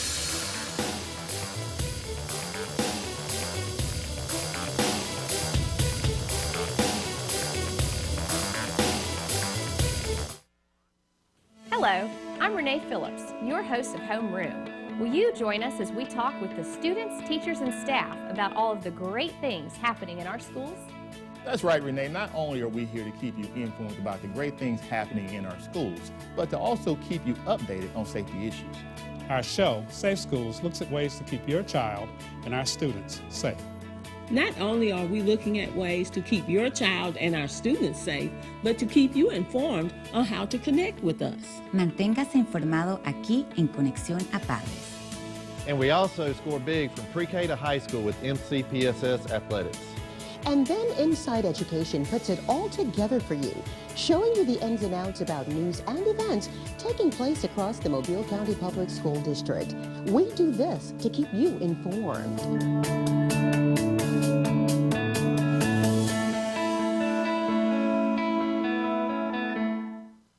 As a student in the Mobile County Public Schools, there are a few things I've come to expect. One is a quality education, and the other is a quality lunch. Not only are our school meals well-balanced, meeting all federal nutritional standards, but they also have less fat, fewer calories, and they taste really good. Oh, and I forgot to mention, our school lunches contain whole wheat, grains, fruits, and vegetables to give me the energy and brain power to get me through the day. Welcome back to halftime of the MCPSS High School Football Game of the Week. Let's take it down to the field and enjoy the sounds of the Mobile Christian Leopards Band.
That was the sounds of the Mobile Christian Leopards Marching Band. Mobile Christian on top 10-6 here at the MCPSS High School Football Game of the Week. We're going to take a break, come back, talk with Dave Schultz from WNSP. He'll be in the house with us tonight. It's halftime for the MCPSS High School Football Game of the Week.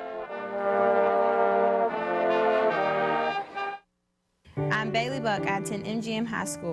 Here I'm pursuing my career in the dental industry. I'm currently enrolled in honors classes that will help prepare me for my future. My name is Bailey Buck. I am preparing for tomorrow today.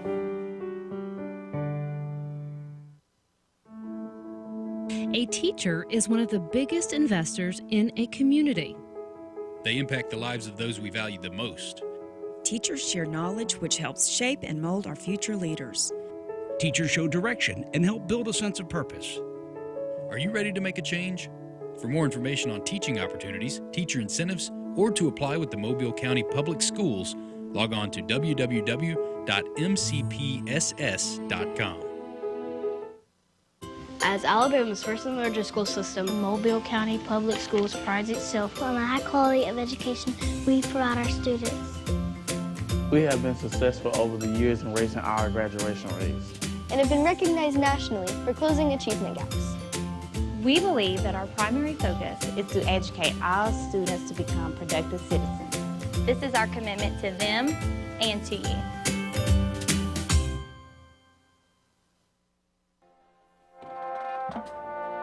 Welcome back to the MCPSS High School Football Game of the Week. It is halftime.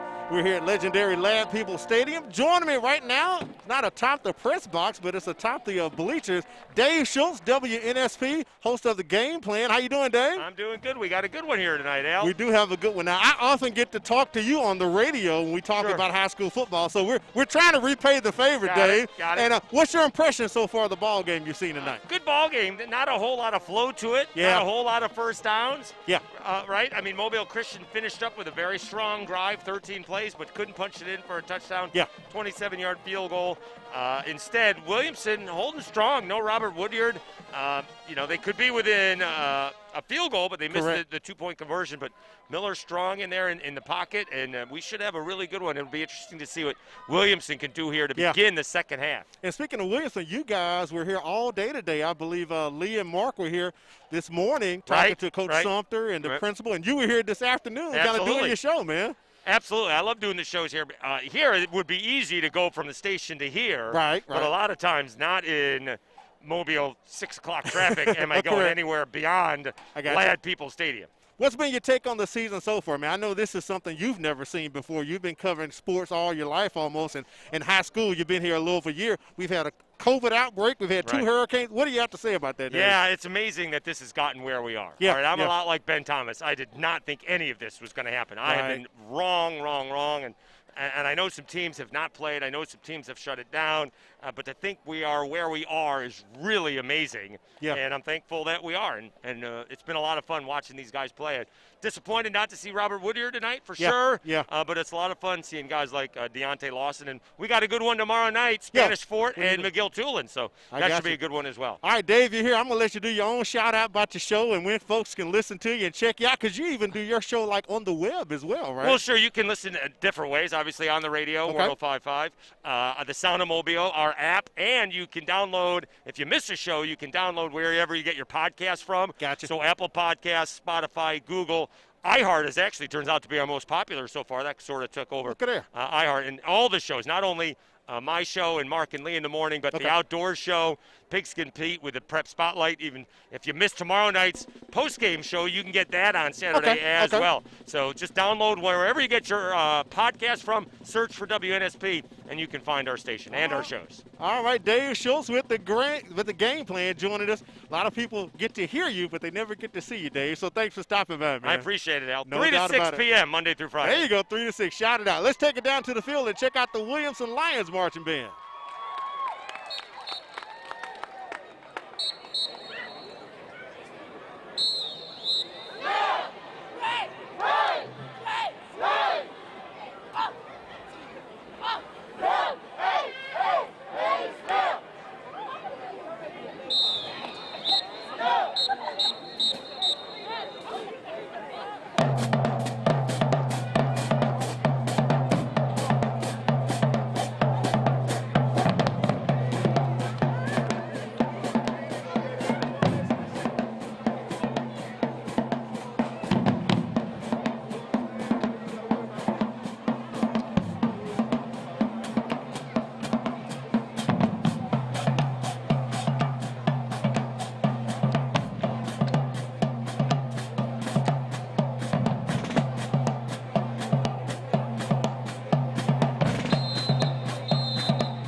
And that's the sound of the Williamson Mighty Marching Lion Band. We're going to take a break, come back, look at some first half stats, also review Corey's checklist, and give you your second half kickoff for the MCPSS High School Football Game of the Week.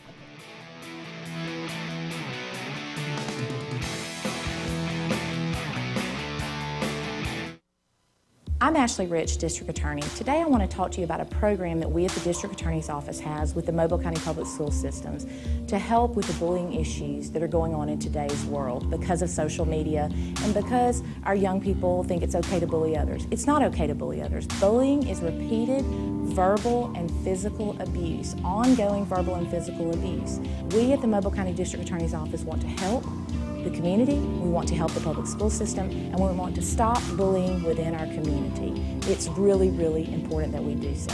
And parents need to be responsible if their child is either being bullied or if their child is a bully.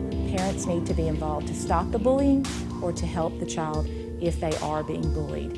And we at the Mobile County District Attorney's Office and the Mobile County Public School System are also here to help.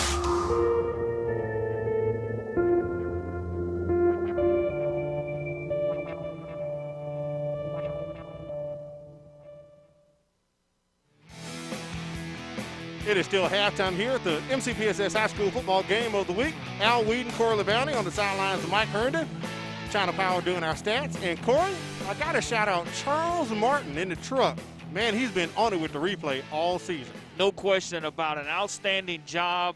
On demand is what I call it. I mean, as soon as we say something, and sometimes he thinks faster than we do and has it already queued up. Great job. All right, let's take a look at the first half stats, Corey, and see what that tells us about the ball game. Those stats can paint a picture, and as we dig into the numbers, let's see what it's telling us here.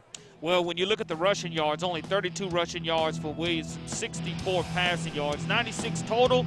They're going to have to come up with a little bit more balance in the second half and try to delay or extend this game and bleed the clock. Mobile Christian with 113 rushing yards, 79 passing, 192 total yards. You look at the penalties, though, for Mobile Christian. 6 penalties for 40 yards, 4 for 20. A little bit better this week from a yardage standpoint for Williamson. But, again, an outstanding game in the first half. So far, 10-6 our score. And no turnovers, Corey. No turnovers by either team. So, you know, you can't pin a situation on that. But the penalties definitely having a factor in the ball game. Let's revisit your checklist, man. See if these teams are living up to what you said they needed to do tonight. The penalty pride for the Williamson Lions. Again, only 20 yards worth of penalties. Only 4 called so far last week. Again, suffering with 16 penalties for 150 yards. They've cleaned that up. They need to continue to play clean here in the second half. The start strong part, neither team really started strong, but Williamson, again, found a way to get on the scoreboard with that touchdown pass from Miller to Bray. And also staying healthy. We've seen 2 players go out so far tonight for the Williamson Lions.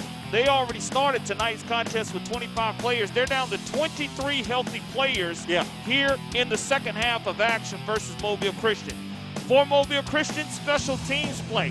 We saw the field goal right before half, and that was big because, again, that's a 2-score game now. If Williamson wants to take over this contest, stay ahead of the sticks. Mobile Christian has not been able to do that because of the penalties, and that's something I know Coach Contra is going to work on. And 4-quarter focus, trying to wear this Mobile Christian team is going to try to wear down Williamson here in the second half, as evident late in the second quarter. All right, Mobile Christian up 10-6. We're 2 quarters away from a region champ being crowned. So make sure you stick with us. We're going to come back. We'll take a quick break. Corey, come back and give you your second half kickoff. It's the MCPSS High School Football Game of the Week. Mobile Christian on top, 10-6.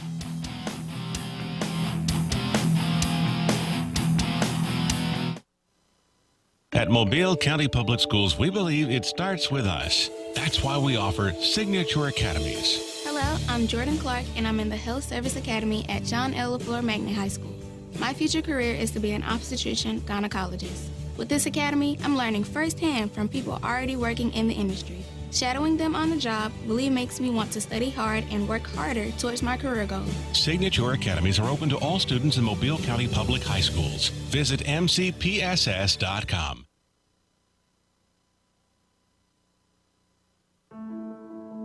A teacher is one of the biggest investors in a community.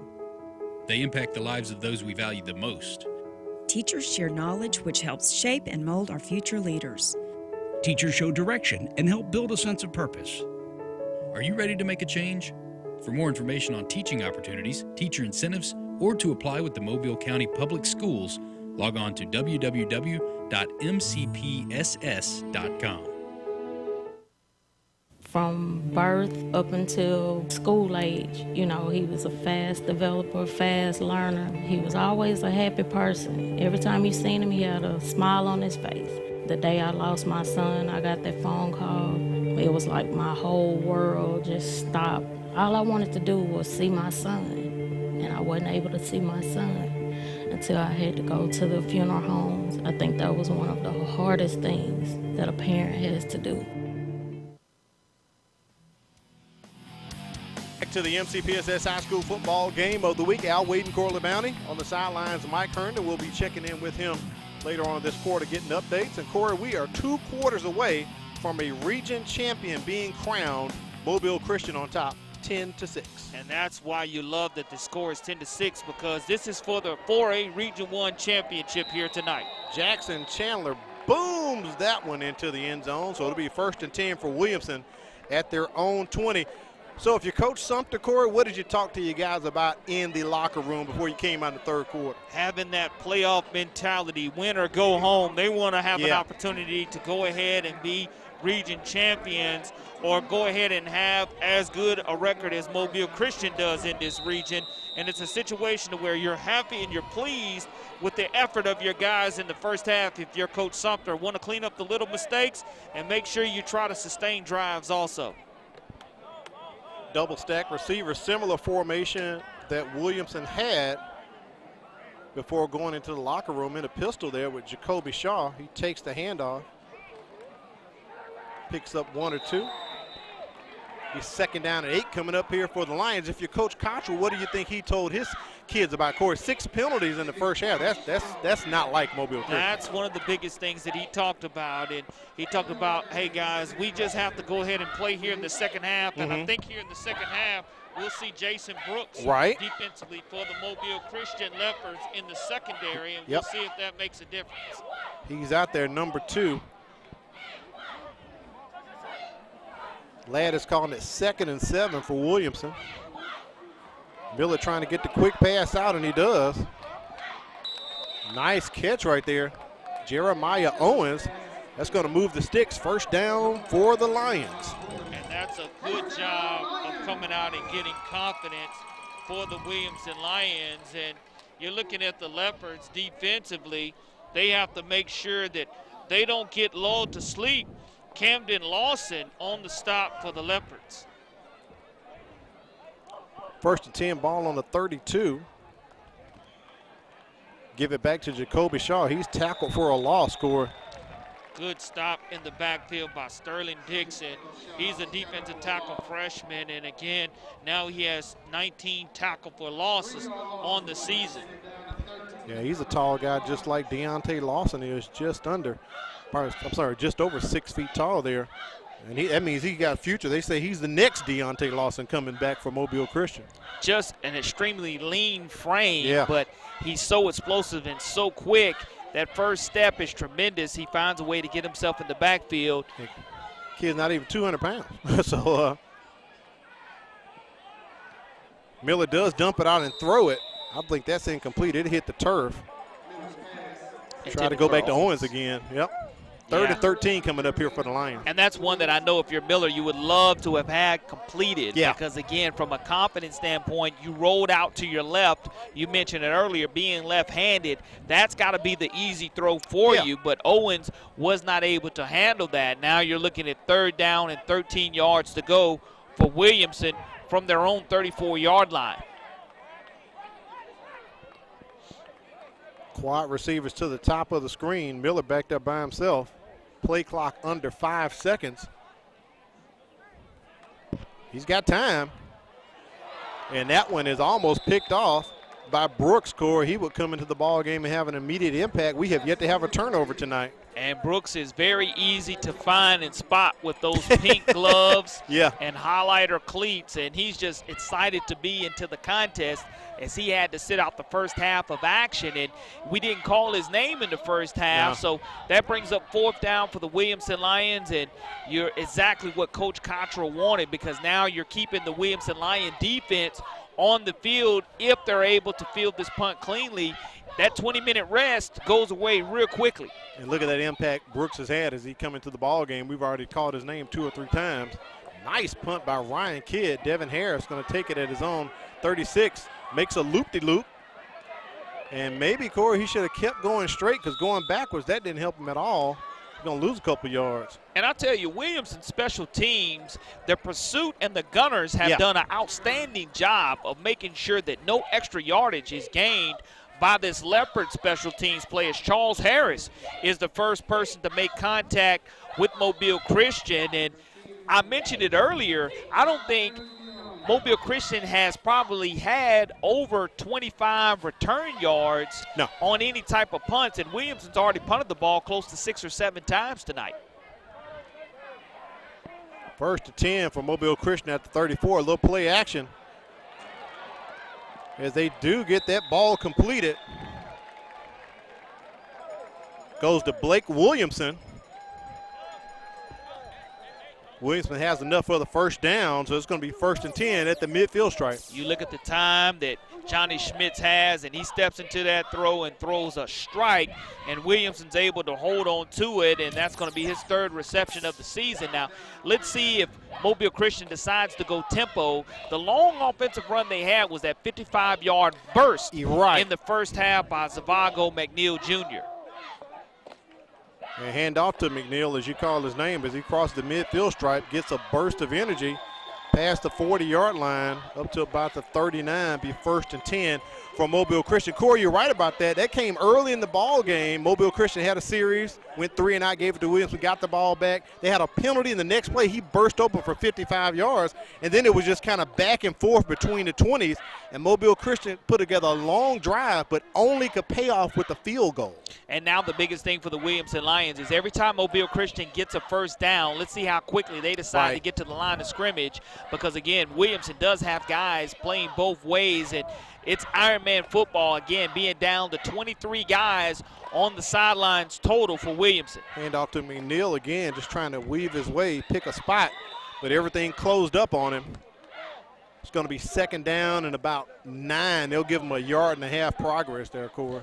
And Antonio Coleman does a lot of the strength and conditioning for Williamson, as well as Terry Cagle for Mobile Christian. And it's going to be interesting to see here in the second half which strength and conditioning program prevails. Numbers-wise, you would say it's Mobile Christian. But, you know, a situation for Williamson, strength-wise, they're trying to dominate the line of scrimmage, being short numbers. Play action again. He's got a guy wide open. Oh, diving out for that one.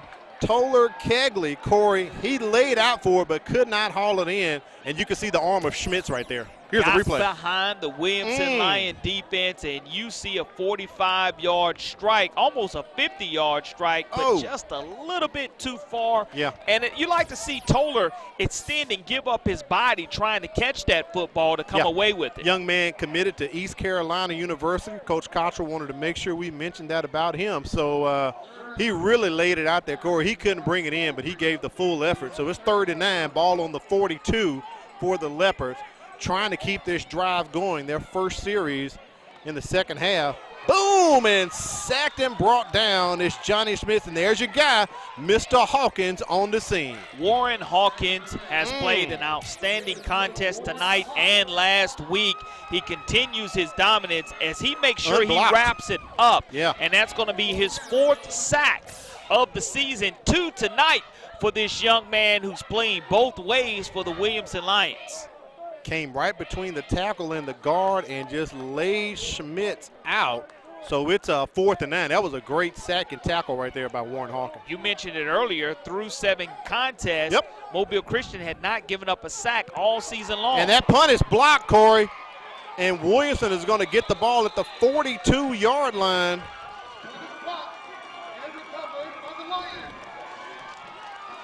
On that block for the Lions, Darion Poe, Corey, comes in, lays out, and he recovers it as well.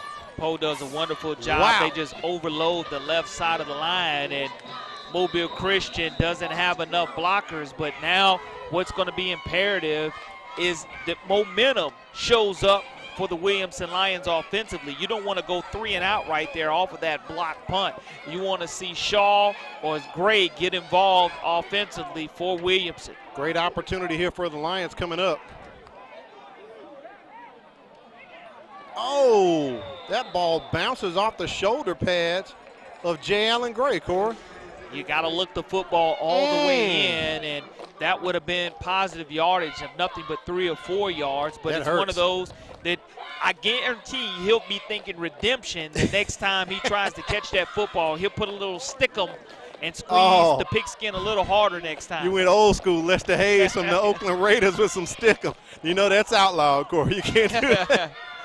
2nd down, they fake it to Jeremy Williams. Miller's just going to keep it. And he's trying to get on the edge, tackled out of bounds. No flag. I think they were just outside the boundary there, but maybe a continuation took them out. But that's about a 7, 8, maybe about 6-yard run for Miller here. You look at Miller pulling the ball out of the gut of the running back and decides to run it himself. Nice stiff arm, picks up some extra yardage, and there was a tackle out of bounds by the Leopards that probably should have been flagged in that situation. Right in front of our grip, Malachi Howard doing a good job tonight with the crew. 7:14 remaining here in the 3rd quarter. Coming up pretty soon, my man Corley Bounty is 3-4 on the season with the Game of the Week brain buster. We'll see if he can get back to 500. Flag on the play. Illegal substitution on the offense. 5 yards. Replay 3rd down. You don't want that, Corey. No, not on 3rd down and 3 yards to go, because now it totally changes the dynamics of what you're able to call as the head coach and offensive coordinator. Dedrick Sumter, again, in his 9th season, doing a tremendous job, shorthanded from a personnel standpoint tonight, playing without Robert Woodyard, who we saw 1 week ago get injured in the first quarter against Viger on a 2-point conversion. But again, it goes from 3rd down and 3 to 3rd down and close to 8 yards to go. And I think we're going to have our first timeout of the second half. I believe that's the case. Coach Sumter's going to use his timeout. And while he has the timeout, we're going to tell you about the Magnet School program here, Mobile County Public School System. Applications for any MCPSS Magnet School will be available online November 2nd through December 4th. Visit mcpss.com/magnet schools for more information. MCPSS has 3 elementary magnet schools: Council Traditional, Icole Mertz School of Math and Science, and Old Shell Road School for Creative and Performing Arts. And we have 4 middle school magnet schools: Clark Shaw School of Math, Science, and Technology, Denton Magnet School of Technology, Dunbar School for Creative and Performing Arts, and Phillips Preparatory School. We will also open a brand new magnet school in August, the Barton Academy for Advanced World Studies for grades 6 through 9. So log on right there, mcpss.com/magnet schools between November 2nd, December 4th to get your application handled. Corey, I can't wait for Barton Academy to open up. That's going to be nice, it's right down the street here. Yeah, that's going to be nice. You know, and it is going to be very nice, you know, one of the first schoolhouses. And you're looking at Kenneth Sewell injured on the sidelines. Yeah. We saw him walk off in the first quarter of action. He's the starting left guard for the Williamson Lions. Right. And they started this game with 25 healthy bodies. He goes out. That makes 24. And without Woodyard, that made 23. So, again, you know, anytime you're playing with 20 to 25 healthy bodies, that lets you know, numbers-wise, you have to play both ways. But let's see if momentum could continue to favor the Williamson Lions here on 3rd down and 8 yards to go. Lining up in the pistol, double stack receivers, 3rd 9. Wilson goes out in motion. Miller has time, gets it completed, but it's not enough. Owens is well short of the 1st down.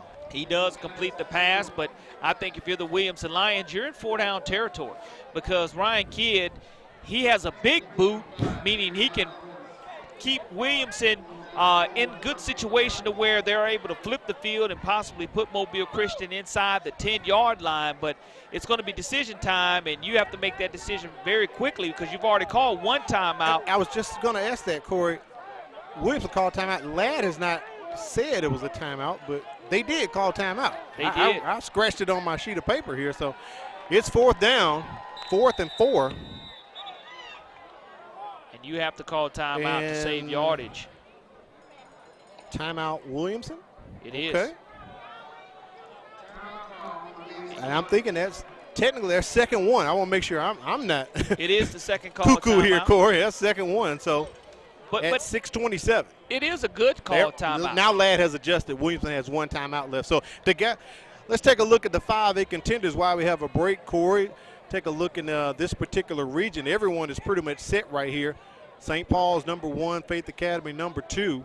And you have UMS Wright and Satsuma. UMS Wright last year won a championship in 3A, of course. They had to come up competitive balance. Hasn't been that traditional year we're used to out of the Bulldogs. Well, I can tell you this. Nobody wants to see UMS Wright on the road in the first round of the playoffs. I mean, that's a tough matchup, a tough 2-3 seed matchup for UMS Wright. But, again, the 3-time defending state champion, to be the man, you've got to beat the man. Yeah, let's take it up to 6A if we can get that one on right quick. We know Blunt is in control of the ball game tonight with Gulf Shore, so they're going to win that. They've clinched the 4th spot. So you had a big ball game tomorrow with McGill and Spanish Fort, where if McGill could beat Spanish Fort, you're looking at almost a 3-way tie with Saraland if they can beat Citronelle, because Saraland beat McGill, and McGill would have beat Spanish Fort, and Spanish Fort beat Saraland. So you have another one of those convoluted situations, Corey. Always a log jam in 6A Region 1. So a big ball game for the Yellow Jackets and Toros. I think that game is on the hill, I believe. At the lip? No, it's at the lip. All right. 4th and 4. Big play here for the Lions coming up. Coach Sumter's burned 2 timeouts, and Miller is still looking to the sidelines. 15 seconds on the play clock. Wilson goes out in motion. Similar play from before. I think Owens may have enough this time, Corey. Mobile Christian only rushed 3 in that situation. Going to be right at the stick. Needed 4 yards, and they're going to get a huge 1st down unless the officials decide to measure. Yeah, chain gang's on the move. Let's take it down to the sidelines, check in with Mike Herndon. Well, as our friend Dave Schultz from WNSP mentioned, we're fortunate to get to this point in the season with the pandemic that we've all been dealing with. But we do have one more cancellation to report. Davidson's game this weekend with Mary G. Montgomery has been canceled. And while that doesn't have anything to do with playoff implications for either team, it was a chance for both teams to get one more much-needed victory. Now they won't have that chance. They'll have one more week at the end of the year. Thank you, Mike. We'll see how that plays out because Davidson is scheduled to play Baker next week, Corey. And Baker's got a big ball game in Daphne next week as well that has some 7A playoff implications going on. No question about it. Tate Moore in on the tackle along with Patrick Sullivan. Tate Moore, 6'1", 215-pound senior, comes in and makes his 28th tackle of the season. Also Sullivan, the 5'11", 177-pound sophomore, gets his name called also. 1 positive yard there on first down for the Williamson Lions, bring up second down and 9 yards to go. Shaw lined up behind Miller. Shaw with the carry, and a flag immediately comes out at the top of the field there near the Mobile Christian sideline. Corey, Mike Herndon talking about the cancellation of the Davidson ball game, but we want to send our prayers and great hopefully opportunity to get things back together for the Cottrell family. Coach Cottrell told his wife had gotten out of the hospital. She had been on a ventilator suffering from COVID, so she was released today. So we want her health to get back together. No question about it. 5 men in the backfield on the offense.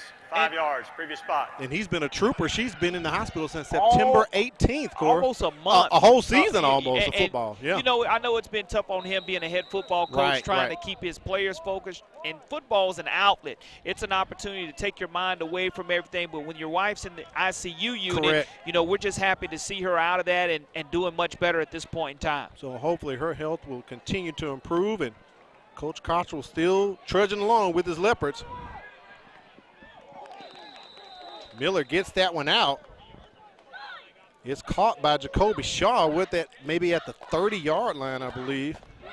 And I think Sterling Dixon's going to get the stop. But again, when you're looking at this situation now, it's again 3rd down and 9 yards to go. You're definitely in 4-down territory because Williamson doesn't have a kicker who can kick a 45-yard field goal. So you just want to try to get half of this yardage back here on 3rd down and just be smart and not commit a penalty. J. Allen Gray at the top of the screen lined up against Jason Brooks, but they're going to go to the strong side here and get that one completed to Jacoby Shaw. That's enough for a first down, and the Lions are in the red zone once again at the 18-yard line. Look at the replay. Lawson on the tackle, but Shaw, the little scat back, does a good job with the reception, and it's going to bring up a huge first down for the Williamson Lions. And this is exactly what they needed. Confidence from an offensive standpoint. You want to bleed the clock offensively, even though you have a lot of guys playing both ways. It's still a tremendous advantage to have the football instead of chasing the football. This is their best ally right now, just using the clock time of possession, going back to Jacoby Shaw as he crosses the 15-yard line, picks up about 4 on the carry, takes Williamson to second down. They can get a first down without having to score here and get another set of downs, Corey. Again, Tate Moore in on the stop for the Leopards, but the longer you let the Leopards stick around, the more confidence they gain. And I mentioned that, you know, because of the score at halftime. If you're Coach Sumter, you're telling your guys, hey, look, there's 2 quarters left to be played, and the longer we stick around, all it takes is that one big explosive play to get this crowd something to be excited about. Ryan Kidd comes in on the Wildcat, and, boy, he is bruising it up the middle, Corey. Gets it just past the 10-yard line. So Williamson coming with their version of the Wildcat, bringing Ryan Kidd in. We say, but he's defensive end, nose guard, Wildcat quarterback, kicker, punter. He does it all for him. 260 pounds. I mean, going forward, it's now going to be a 3rd down and 1 yard to go. If you're Williamson, you cannot afford to get a penalty right here. You just go ahead and push forward and try to get that 1 yard with Big Kidd. Give it back to Kidd. And that's what they do. Finds him a hole behind the right guard and falls right in between there. He is going to be close. I think that was a long one, Corey. It may have been more so 2 yards from where the down marker is. I think he got it. Elijah Kelly on the stop, the 5'11", 268-pound senior. But it's going to say where his knee was down instead of the football. He leaned forward, but you would like to see him get under center right there. Yeah, you think that would be a real good time to get under center. In that Wildcat once again, Ryan Kidd. Can he turn the corner? And he does. Gets it inside of the 5. It's going to be 1st and goal for the Williamson Lions.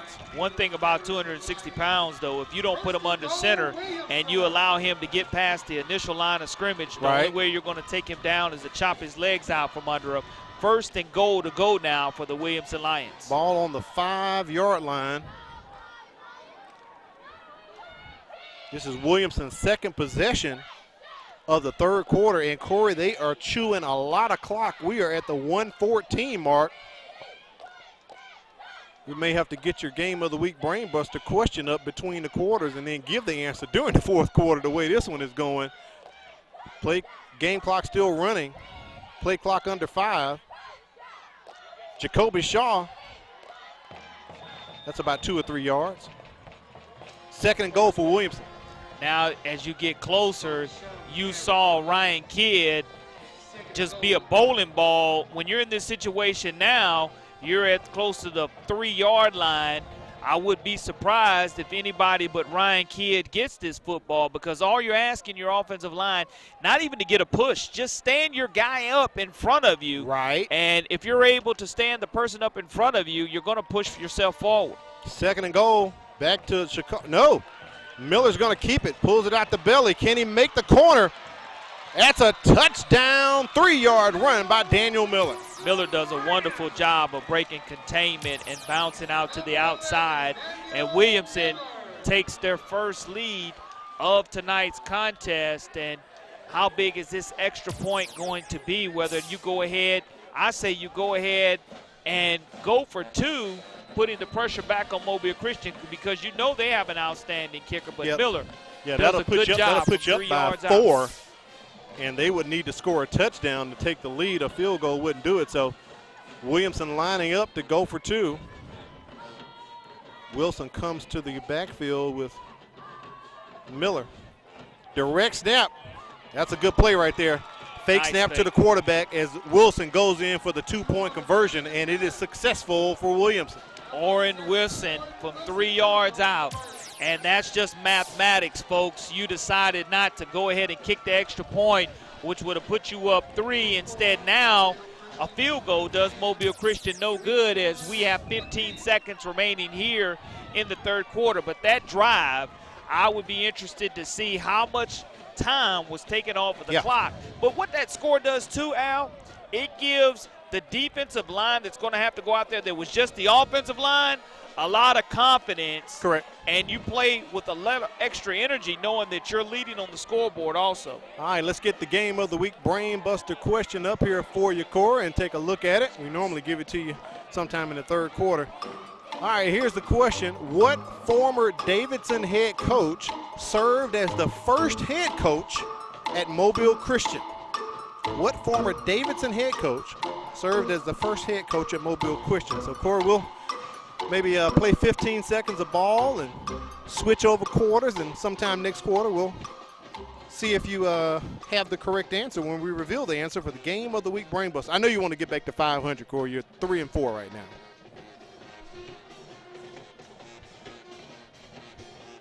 Daniel Miller, 3-yard touchdown run, puts Williamson back on top, 14-10.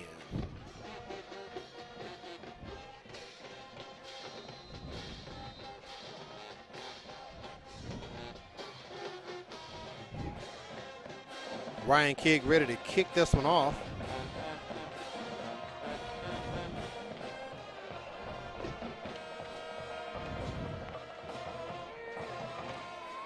Devin Harris fields it at about the 22-23. Up the middle he goes.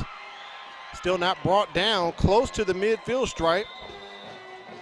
I think he gets that one up to about the 45, 46. Well, maybe the 49-yard line. 8 seconds remaining here, as Mobile Christian will get one play off, Corey, before we go to the fourth quarter.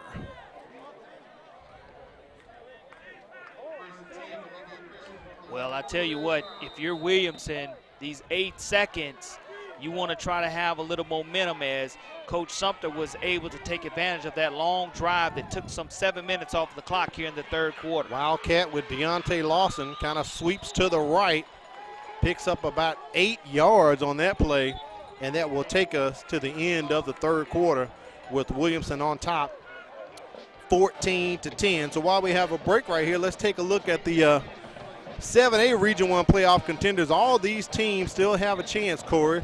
And Theodore are playing Foley tomorrow night. If they can win that ball game, that will probably wrap up the region and make Theodore the region champs. We know a big ball game tomorrow is at Daphne with Baker and Daphne playing that one Also, keep in mind, Baker's scheduled to play Davidson next week, so with that cancellation taking place Saturday, we'll see what effect that will have, because if that game doesn't take place, Baker will get the win by forfeit. That kind of puts the pressure on the Hornets to kind of get a win tomorrow night against Daphne. That could maybe put them possibly in a third or fourth situation. They lost to Fairhope because Fairhope has Bryan and Murphy left. And look at Murphy sitting right there with 4 region wins. Corey, I have said all season, I don't think you can get into the playoffs this year in 7A Region 1 with 4 wins. You're going to have at least 5 this year. Well, you know, Theodore's done an outstanding job. Eric Collier being 6-0 in the region, but that was a big win that Theodore had over Daphne and a thriller earlier in the season. So a lot of competition in 7A Region 1. We're hoping whoever gets into the playoffs that they'll be able to get that first round win, because in the past, so far, McGill-Tulane, who was in 7A, is now gone to 6A, was the only team in 7A Region 1 that was able to come away with a victory in the first round of the playoffs. So Mobile Christian with the ball at the 43-yard line of Williamson as we start the first quarter.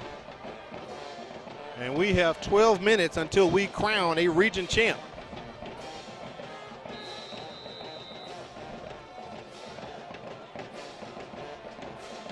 Schmitz with the handoff. Devontae Harris.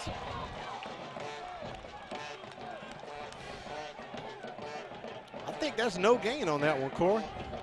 Well, I tell you. It may have lost one. I think it's 3rd and 3. We know we saw Uncle Mo visit here last week for Viger. Same situation here. Uncle Mo has returned at Lad Peoples Stadium, but this time he's favoring and knocking on Williamson's door because right now the Williamson defense, this would be a huge 3rd down and 3 yards to go stop if they were able to make Mobile Christian punt here to start the 4th quarter. So Harris lost a yard. They bring in the Wildcat with Deontay Lawson. He's just going to barrel forward and fall down at about the 40-yard line. So that's a first down for Mobile Christian. Yeah, that's the best play of the game if you're a Mobile Christian Leopard. It's very similar to what we saw 1 year ago with Eric Collier and what he was able to do with his tremendous linebacker who's now at Alabama. Right.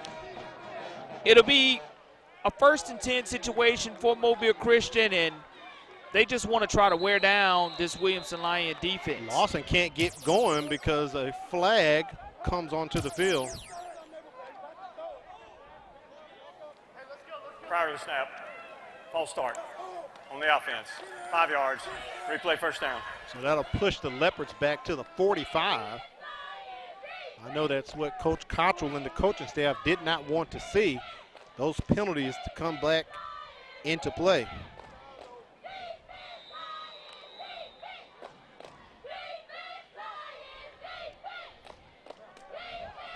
So it's 1st and 15 for Mobile Christian, lined up in the pistol formation. Play action, Devin Harris. They completed to Deontay Lawson. He's been playing a slot tonight, been playing quarterback. And Corey, I think Rick Johnson's been playing a lot for us. Another flag on the play. We don't like when this happens. It really messes with the flow of the game. And I mean, that's the biggest thing, that we have not been able to see a flow of this game. But that's a costly penalty against the Leopards of Mobile Christian. That will push them back farther. Another 5-yarder. And then eligible receiver downfield on the offense. 5 yards, your spot, replay first down. All right, it's 1st and 20 here coming up. Sorry, yeah, 1st and 20. That was 1st and 15. Ladd hasn't adjusted yet, Corey. And, you know, you go and you look at Mobile Christian coming in averaging 28.3 points per game, and Williamson giving up 14.1 points per game. Right. It's a win for Williamson so far. Trip receivers to the top. Schmidt's got time. He better get out of the pocket before and boom, there he is. Corey, sacked and brought down at about the 48-yard line. Charles Harris. Harris on the scene, and that is the 3rd sack of Johnny Schmitz tonight. Hadn't been sacked all season. Good job of Harris just breaking down and making that tackle in the open field, and it's going to bring up a second down and 22 yards to go for Mobile Christian. And we saw them convert on second down and 20 earlier in the game. But with this momentum being the way it is, this Williamson Lion defense is going to come at the quarterback a little bit harder. 2nd and 22. And a timeout being called. Corey, was that Williamson? That's their last timeout. All right, Corey, let's reveal the answer. What former Davidson head coach served as the first head coach at Mobile Christian? Well, I'll tell you what. My good friend, Coach Glenn Vickery, would get very upset at me if I got this wrong. Okay. I would not hear the end of it. Okay. So, Coach Vickery, I love you, brother. I know you're always supporting and watching, so Glenn Vickery is the answer. All right. And, Corey, you are an even 500. You're 4-4. Glenn Vickery served as the first ever head football coach and athletic director at Mobile Christian, had a hand in forming the athletics program at the school. So good job, Corley Bowner. You're even 500, brother. In the Mobile Christian Hall of Fame, and deservedly so. Right. Glenn Vickery, a very good friend of mine, did a wonderful job, won a state championship at Daphne. Sure did. His son is coaching in Tuscaloosa right now, so I know he loves watching his son, and he always supports high school football. 2nd and 22 here coming up for the Leopards. They're going to set up a little screen. Our first time really talking about Toller Kegley in the second half as he gets to the 50-yard line. It'll be 3rd and long coming up for the Leopards. Orrin Wilson does a great job of holding on until help arrives. And now, I mean, it's amazing when you start talking about Uncle Mo and what energy that the offense scoring gives you on defense, because, again, these guys are playing both ways. 3rd down and close to 20 yards to go. Williamson just wants to make sure they don't give this one up. Trip receivers to the top. Man, Schmidt's got a lot of time. He's trying to get that one out and almost picked off by one of the Lions, trying to get it to Devontae Harris. And Ben Brewer tried to climb the ladder but wasn't able to come away with it. Now, if you're Mobile Christian, you want to try to flip this field and make Nathan Rubick go ahead and pin the Lions deep in their own territory and try to create some type of turnover defensively, because we have not seen a turnover. We've seen a block punt, but we have not seen a turnover really by either one of these teams tonight. And Coach Cottrell told us it'll probably come down to the kicking game and special teams, and that has had an effect tonight. Rubeck gets the kickoff. Beautiful punt there. And that's the kind of bounce you want to take. Bounces straight up in the air. So I think they're going to mark this at the 20-yard line.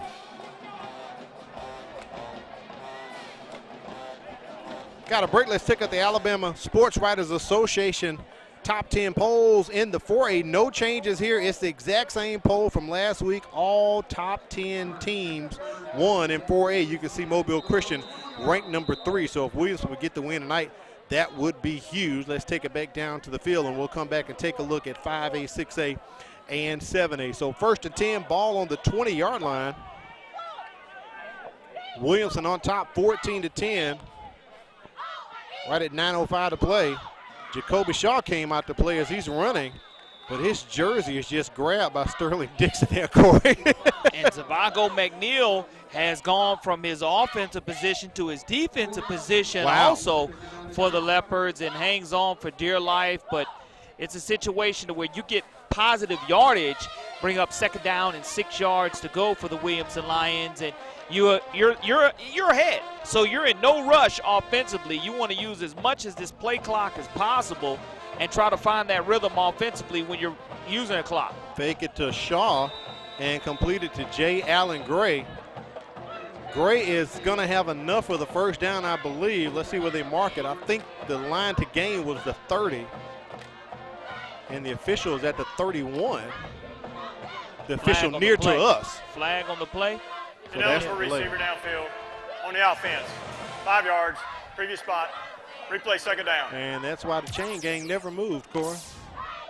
And you look at the ineligible downfield, and it's a great move by Gray to try to pick up the 1st down, but Now you're bringing up 2nd down and 11 yards to go for Williamson. Just 1 yard behind the stick, but if you're Mobile Christian, you want to try to create this turnover, whether it's a strip or a sack, fumble, some type of turnover to give your team the energy back. We've had that ineligible receiver call a few times tonight. They go back to Jacoby Shaw. He's short in stature, so he can weave his way underneath a lot of those interior linemen. As he scoots up to about the 23-yard line, Corey, it's going to be 3rd and about a long 7 coming up here for the Williamson Lions. Yeah, here on 3rd down and 7, you have a couple of options to where you've had Zach Gray be successful catching the football as well as Jacoby Shaw. I don't think running the football right here would get you those long 7 yards because this Mobile Christian defense is very stingy when it comes to the rushing ability, but you give Miller time and he'll get the 1st down for you. Play action. Miller gets that one across to Richardson as he crosses the midfield stripe. And that was a great pass from Daniel Miller out to Nathaniel Richardson. They are in Mobile Christian Leopards territory. And Richardson, again, great catch, great throw, but the biggest thing is you gave Miller time. And because you gave Miller time to throw that football, he absolutely, again, throws a laser and puts it in stride, and 1st and 10 in Leopards territory. Going back to Jacoby Shaw. And the Leopards defensive line stiffens up on that one. He'll get credit for about 1, maybe 2. 2nd and 9 coming up. Good stop by Tate Moore from his defensive end position, but you look at the clock here, 6:35 remaining in the 4th quarter. Williamson with the football in no hurry whatsoever. You're looking at the timeout situation, though. No timeouts for Williamson remaining. They're out. Mobile Christian has all 3. Double stack receivers here for the Lions. They're just taking their time. Play clock under 5 seconds. I think that's going to be offsides on Deontay Lawson, Corey. And once you get leaning forward from your linebacker position, you can't stop that type of momentum. Private snap. Encroachment on the defense. 5 yards. Coach Sumpter knows a score right here would really, really give them some insurance. And that insurance could possibly lead to a region title, their 1st in 13 years. Last time they won a region title, Bobby Parrish was the head coach here at Williamson. And Mobile Christian is going to burn a timeout right here, so that'll leave them with 2. We have a break, so let's take a look at the rest of the Alabama Sports Writers Association top 10 polls in 5A. For the 3rd week in a row, no changes in the 5A polls. St. Paul's is still at number 2, and Faith Academy sits at number 8. UMS Wright picks up a couple votes at the bottom there. Over to 6A, once again, Oxford sits atop with all 23 first-place votes. Clay Chalkville falls down 3 spots to number 6, allowing Saraland to move up 1 to 5. Spanish Ford and McGill remain steady at 7 and 8, and Blunt's loss to McGill last week has them on the outside looking in, receiving just 1 vote in the poll. Don't forget, Spanish Ford and McGill will play tomorrow night. And in 7A, absolutely no changes at all, Corey. It's the exact same poll from last week. All top 10 teams won. Theodore at 5, Daphne at 6, and Fairhope at number 9. The Pirates have come out of nowhere, Corey. They kind of, it wasn't their fault because of Hurricane Sally. They kind of like disappeared and went off the grid, and they've come back and won a couple games, got one on forfeit this week from Davidson. They're back in the top 10. I tell you, they're a 3 or 4 seed that you really don't want to see because the versatility that they can give you and the job that Coach Tim Carter has done is tremendous. All right, 2nd and 4 coming up here for the Lions. Williamson continuing with this double stack receiver formation. Miller's going to keep this one. Needs to get to the outside to make the edge. His forward progress will probably have him at the 43 or close to the 44. So it's going to be 3rd and short coming up here. As you like to say, Corey, it'll be 4 down territory here coming up for the Lions.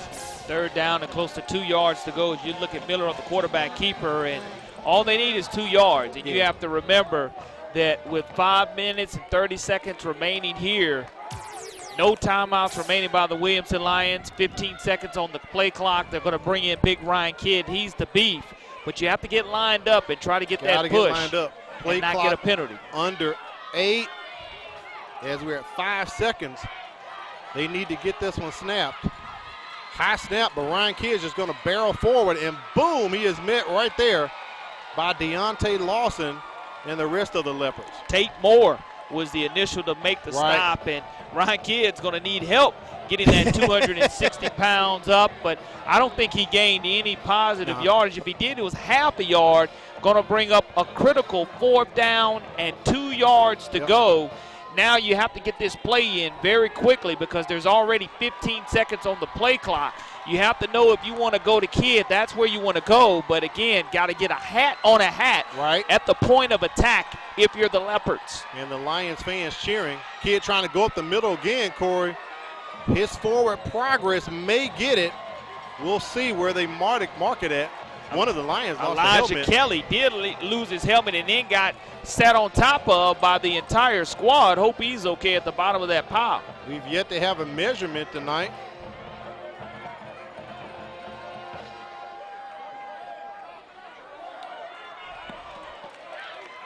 First down. Rick Johnson signals first down, so Ryan Kidd comes in out of the Wildcat, back-to-back plays.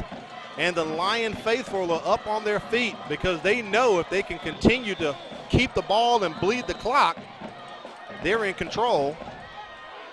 Mobile Christian has taken another timeout, Corey, so they're down to 1, as you said. Let's take a look at that replay if we can, because that's a critical play, and that's what Coach Cottrell and Gus Smith are over on the sidelines talking about.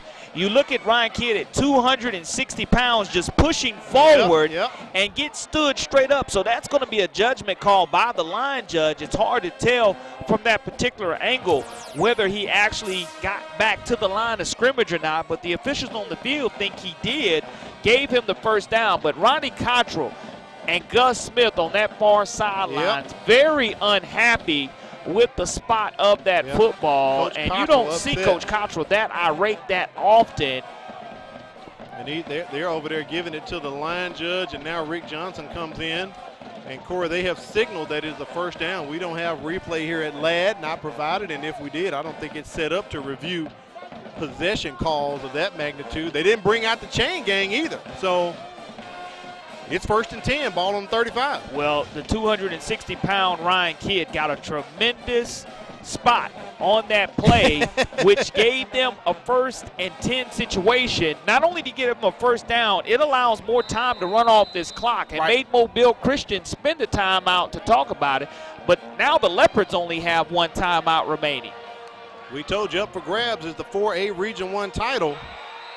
And, boy, that was a huge stop right there by Mobile Christian to catch Jacoby Shaw in the backfield for a loss. Something that hadn't called Matt Davidson's name all night long. The defensive end, 6 foot, 211-pound senior, gets his 8th tackle for loss on the season, and that's a huge stop for the Leopards on first down. They want to keep this down and distance situation not in the favor of Williamson. And Williamson, again, regardless of what the down and distance situation, they're going to try to bleed as much time off this clock as possible. Clock counting, just under 3:45. 2nd and 12. There's Shaw once again. He's got some room as he scoots up to about the 33-yard line. And Corey, when I tell you this, you may not believe it, but Williamson has had the ball once in the 4th quarter, and we're approaching the 3-minute mark. Well, it's a situation where they had the football close to 8 minutes in the 3rd quarter alone on that long drive, which gave them the go-ahead touchdown. And if you're Mobile Christian now, you're right back here to 3rd down and 7 yards to go, and you cannot afford to get the Lions give the Lions a first down. 4-down territory coming up here for Williamson. If they don't pick up the first down right here, they fake it to Jacoby Shaw, set up the screen to Jay Allen Gray. He tries to stretch out. The line of gain is the 25. Let's see what the spot is. I think it's going to be about a yard short, Corey. And wouldn't you know it, that we're going to have another 4th down and close to 1 yard to go, but there is a Flag. penalty flag, and it looks like it's going to be called against the Williamson Lions on that play. Another possible ineligible receiver. An ineligible receiver downfield on the offense. 5 yards, previous spot. Replay third down. Well, if you Wow. replay third down, the bad part about that is it's going to bring it up third down and 12. Yep, and more time could come off the clock as Williamson is pushed back to, looks like about the 37-yard line, and they're going to wind the clock for play. And Williamson is gingerly taking their time, play clock at 15 seconds, very smart, but it's 3rd and 12, so see what the call will be. Continuing with the double stack receivers. They give it back to Shaw to keep it on the ground to chew up some time. 4th down coming up. He gets for to the about Lions. the 38-yard line. Looks like it'll be maybe 4th and 8 coming up here, or maybe 4th and 9, Cora. You call the timeout by Mobile Christian. That's a good timeout Yeah, you have for to. Ronnie Cottrell to stop the clock, and that's going to be their final timeout of the 4th quarter and of the game. And now you're really talking about strategy. You really have to have your X's and O's and your 2-minute offense and defense ready, because now if you get a stop, if you're Mobile Christian, you have to know what you want to do offensively, and you Right. have that 2-minute offense. We've seen Mobile Christian in this situation early in the season to where they just give the football to Deontay Lawson. Yeah, Whether we it's know him it. catching the football, whether it's him running the football, but the difference is, in this situation, Mobile Christian will have to travel the length of the field if they score. Next week, it's going to be MGM in Theodore as we wrap up the season. Thursday, once again, it'll be another Thursday matchup. So we'll go live at 6:55 with MGM in Theodore to wrap up our season for MCPSS High School Football Game of the Week, Corey. All right, 4th and 8, ball on the 33-yard line. Huge play right here coming up for the Williamson Lions. I love it because we said at the beginning of the game what was at stake here. 4A Region 1. Right. First place.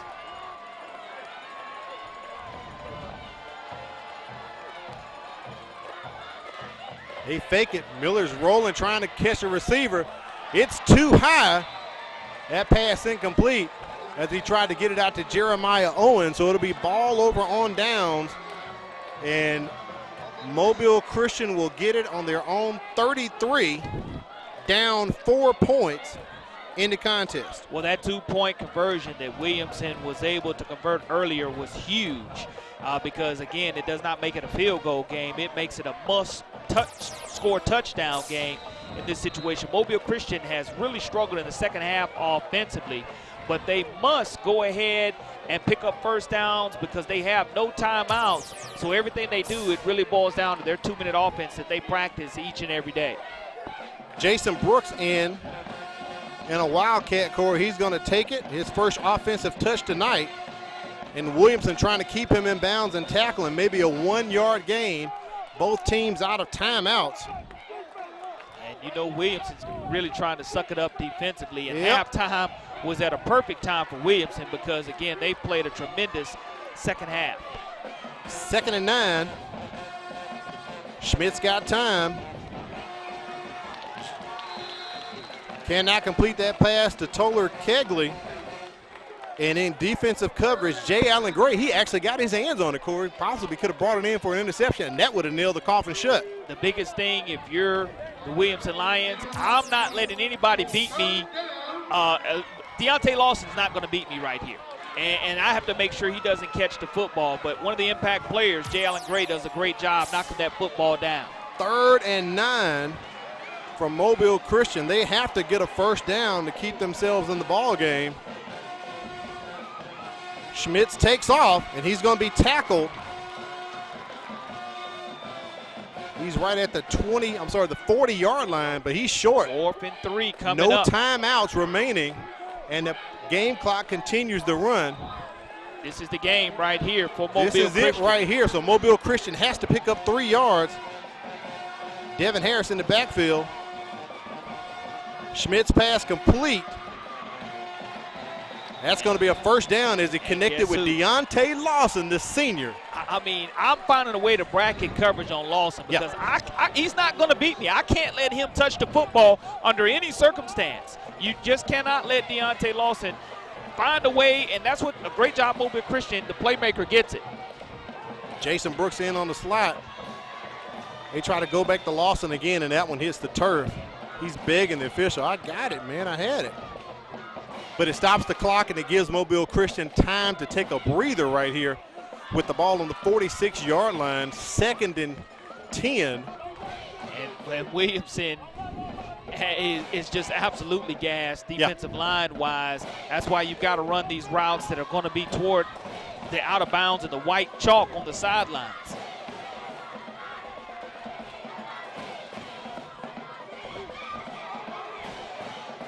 Schmitz throws it across the middle, catches Jason Brooks, and he is leveled at about the 37, 38-yard line of Williamson, but they're past the midfield stripe, and we have a flag way back here on the 40-yard line of Mobile Christian. All the Williamson players on the sideline are pointing. It's against them. It's against them. And I think they might be right, Corey. If it is, it's going to be a hold. That'll be huge. Schmitz was trying to scramble outside of the outside of the pocket. Because that's a spot foul. That will be huge. The ball is on the 46 right now. And there's the call. That's a hold, as we are exactly 61 seconds away from crowning a region champion, and Mobile Christian going backwards right now. Great job of the replay right there. As you look, right there is the hold on number 4. Yep. 10 yards. Williamson did a good job of getting inside of the interior of that offensive line of Mobile Christian, and the holding call was spotted by the officials. So that's going to place the ball at the 30-yard line. That's like a 16-yard penalty almost. It's a spot foul. And you can hear the boos coming from the Mobile Christian Leopards fans. They're not happy at all with that call. Tyreek Gaines was the one who was held in that situation, but again, we saw Mobile Christian convert on 2nd down and 20 early. You look right there. I do believe right there is the hold. There it is. And it's going to be. It was quick. It was. The hold was being called correctly on Mobile Christian. Tyreek Gaines was the one who was being held. All right, ball ready for play. Schmitz trying to escape. Kegley says he came up with it. They're going to credit him with the catch. That pushes the ball to the 38-yard line. You can go fast, but you don't have to go too fast on the play clock. Mobile Christian has to get a touchdown. A field goal won't do it as they upend Ben Brewer at the 50-yard line. That's not enough for the first down. It's going to be 4th down. It's going to be 4th and about 4 or 5 yards, Corey. So here it is. Once again, ball game for Mobile Christian. We're going to crown a region champion here. Schmitz unloads, incomplete, and the Williamson fans go wild. That was 4th and 5. And there's no a flag. flags. There's a flag. There's a flag. Celebration. I don't know if it's a post. Right. It's foul. It's near the Williamson sideline. We haven't had any sideline warnings tonight. Let's see what this call is going to be. That may be the call, sideline warning. Because that wouldn't be a penalty. That would just be a warning if it is, Corey. It's the first one. But And think it's a about dead the ball. implications here. If this call does not get Mobile Christian a first down, you're looking at Williamson taking a knee, not only capturing a region championship since 2013, Corey. Let's wait for the call from Rick Johnson.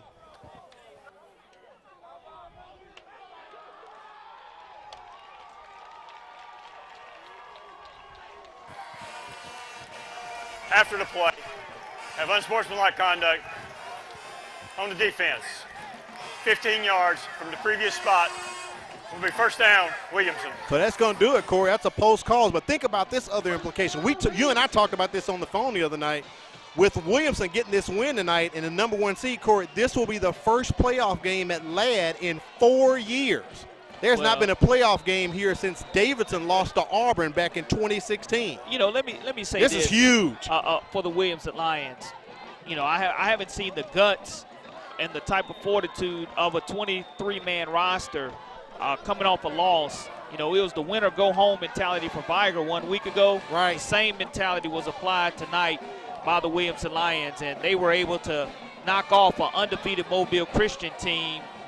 And credit to Coach Sumter. He said they had a great game plan, but momentum showed up in their favor for sure. Corey, I'm going to say this. I'm going to step out and do an unprecedented.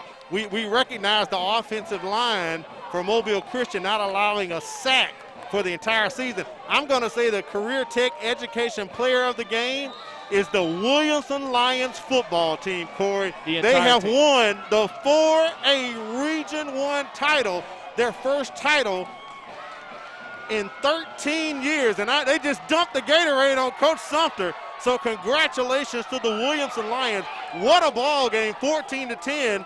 And I know Coach Cottrell is not happy about the loss, but you know what, Corey? He probably wouldn't have taken a loss to a much better guy than Coach Sumter. Yeah, I mean, a tremendous played ball game by both of these teams, but you look at what the Williamson Lions were able to accomplish in this situation. Yeah. You're playing your third football game in 11 days. You're coming off a heartbreaking loss to the Viger Wolves here 1 week ago. And then you come up without Robert Woodyard tonight, who's your leading receiver, who's your leading tackler, who's your alpha dog, who's also going to the University of Alabama as a verbal commit as a junior. And then you find a way, you get a couple of guys injured tonight, and you still find a way to get it done. Lose your left guard. It's just huge. You get Jeremiah Owens back, your wide receiver. You bring some defensive guys over to play offense. Nathaniel Richardson, Orrin Wilson, and Coach Sumter and his Williamson Lions have done it. So credit to them. This is a huge victory for not only Williamson, but the Maysville community, Corey. Yeah, you're exactly right. I mean, Coach Sumter in his 9th year, you mentioned him being the dean of coaches. Right.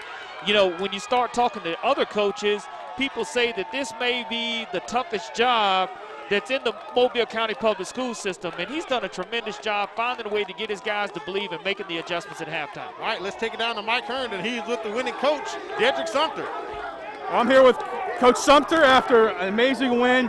Robert Woodyard's not here. One of your starting offensive linemen goes down. How are you able to do it? How proud are you of these guys? Hey, I call it divine order. We work hard. Everybody just, man, left us for hanging when we played Viger. But come on, man. But we had a great plan, and we executed. We had a great plan. That's it. Last week you had a hard time keeping the line out of the backfield. Talk about these offensive linemen and then turning around and playing both ways and keeping the heat on. That team hadn't given up a sack before tonight. That's us. That's 24-25 kids. That's what the shield of MCPSS stands for. Integrity and accountability. And that's what we're about. Now you get to take a break and look forward to the playoffs. How do you feel about this bunch getting healthy going in? Yeah, we got 2 weeks. But it's kind of, we got to get better at some things. But I appreciate y'all. Thank you, man. Thanks a lot, Coach. Congratulations. All right, Mike, great job. Let's take a look at the stats here, Corey, for this ball game. No turnovers tonight, but look at the stats that both of these teams put up. I mean, the most impressive part, though, was the 136 passing yards, which ultimately led to the win because it wasn't necessarily the running game and the rushing attack of the Williamson Lions because they got outrushed 135 yards to 76 yards. The passing yardage, Daniel Miller did a wonderful job, and the uncharacteristic penalties by Mobile Christian.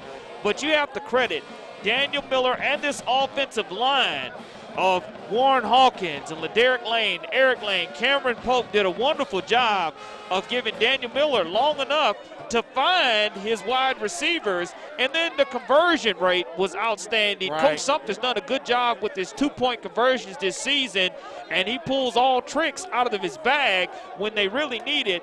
And again, congratulations to the Williamson Lions coming back from a heartbreaking defeat last week, shorthanded, did a wonderful job. We told you it was going to be a good one. So for Corley Bounty, Mike Herndon on the sideline, and China Power, our statistician, for producer Quentin Howard and director Wade Ford, and our replay guy Charles Martin. I'm Al Wheaton, thanking you for joining us for a dandy we had tonight. Williamson is the 4A region champ. Next week, we're going to check out Theodore and MGM. It's our last ball game of the season. Thanks for watching a special Thursday night edition of the MCPSS High School Football Game of the Week.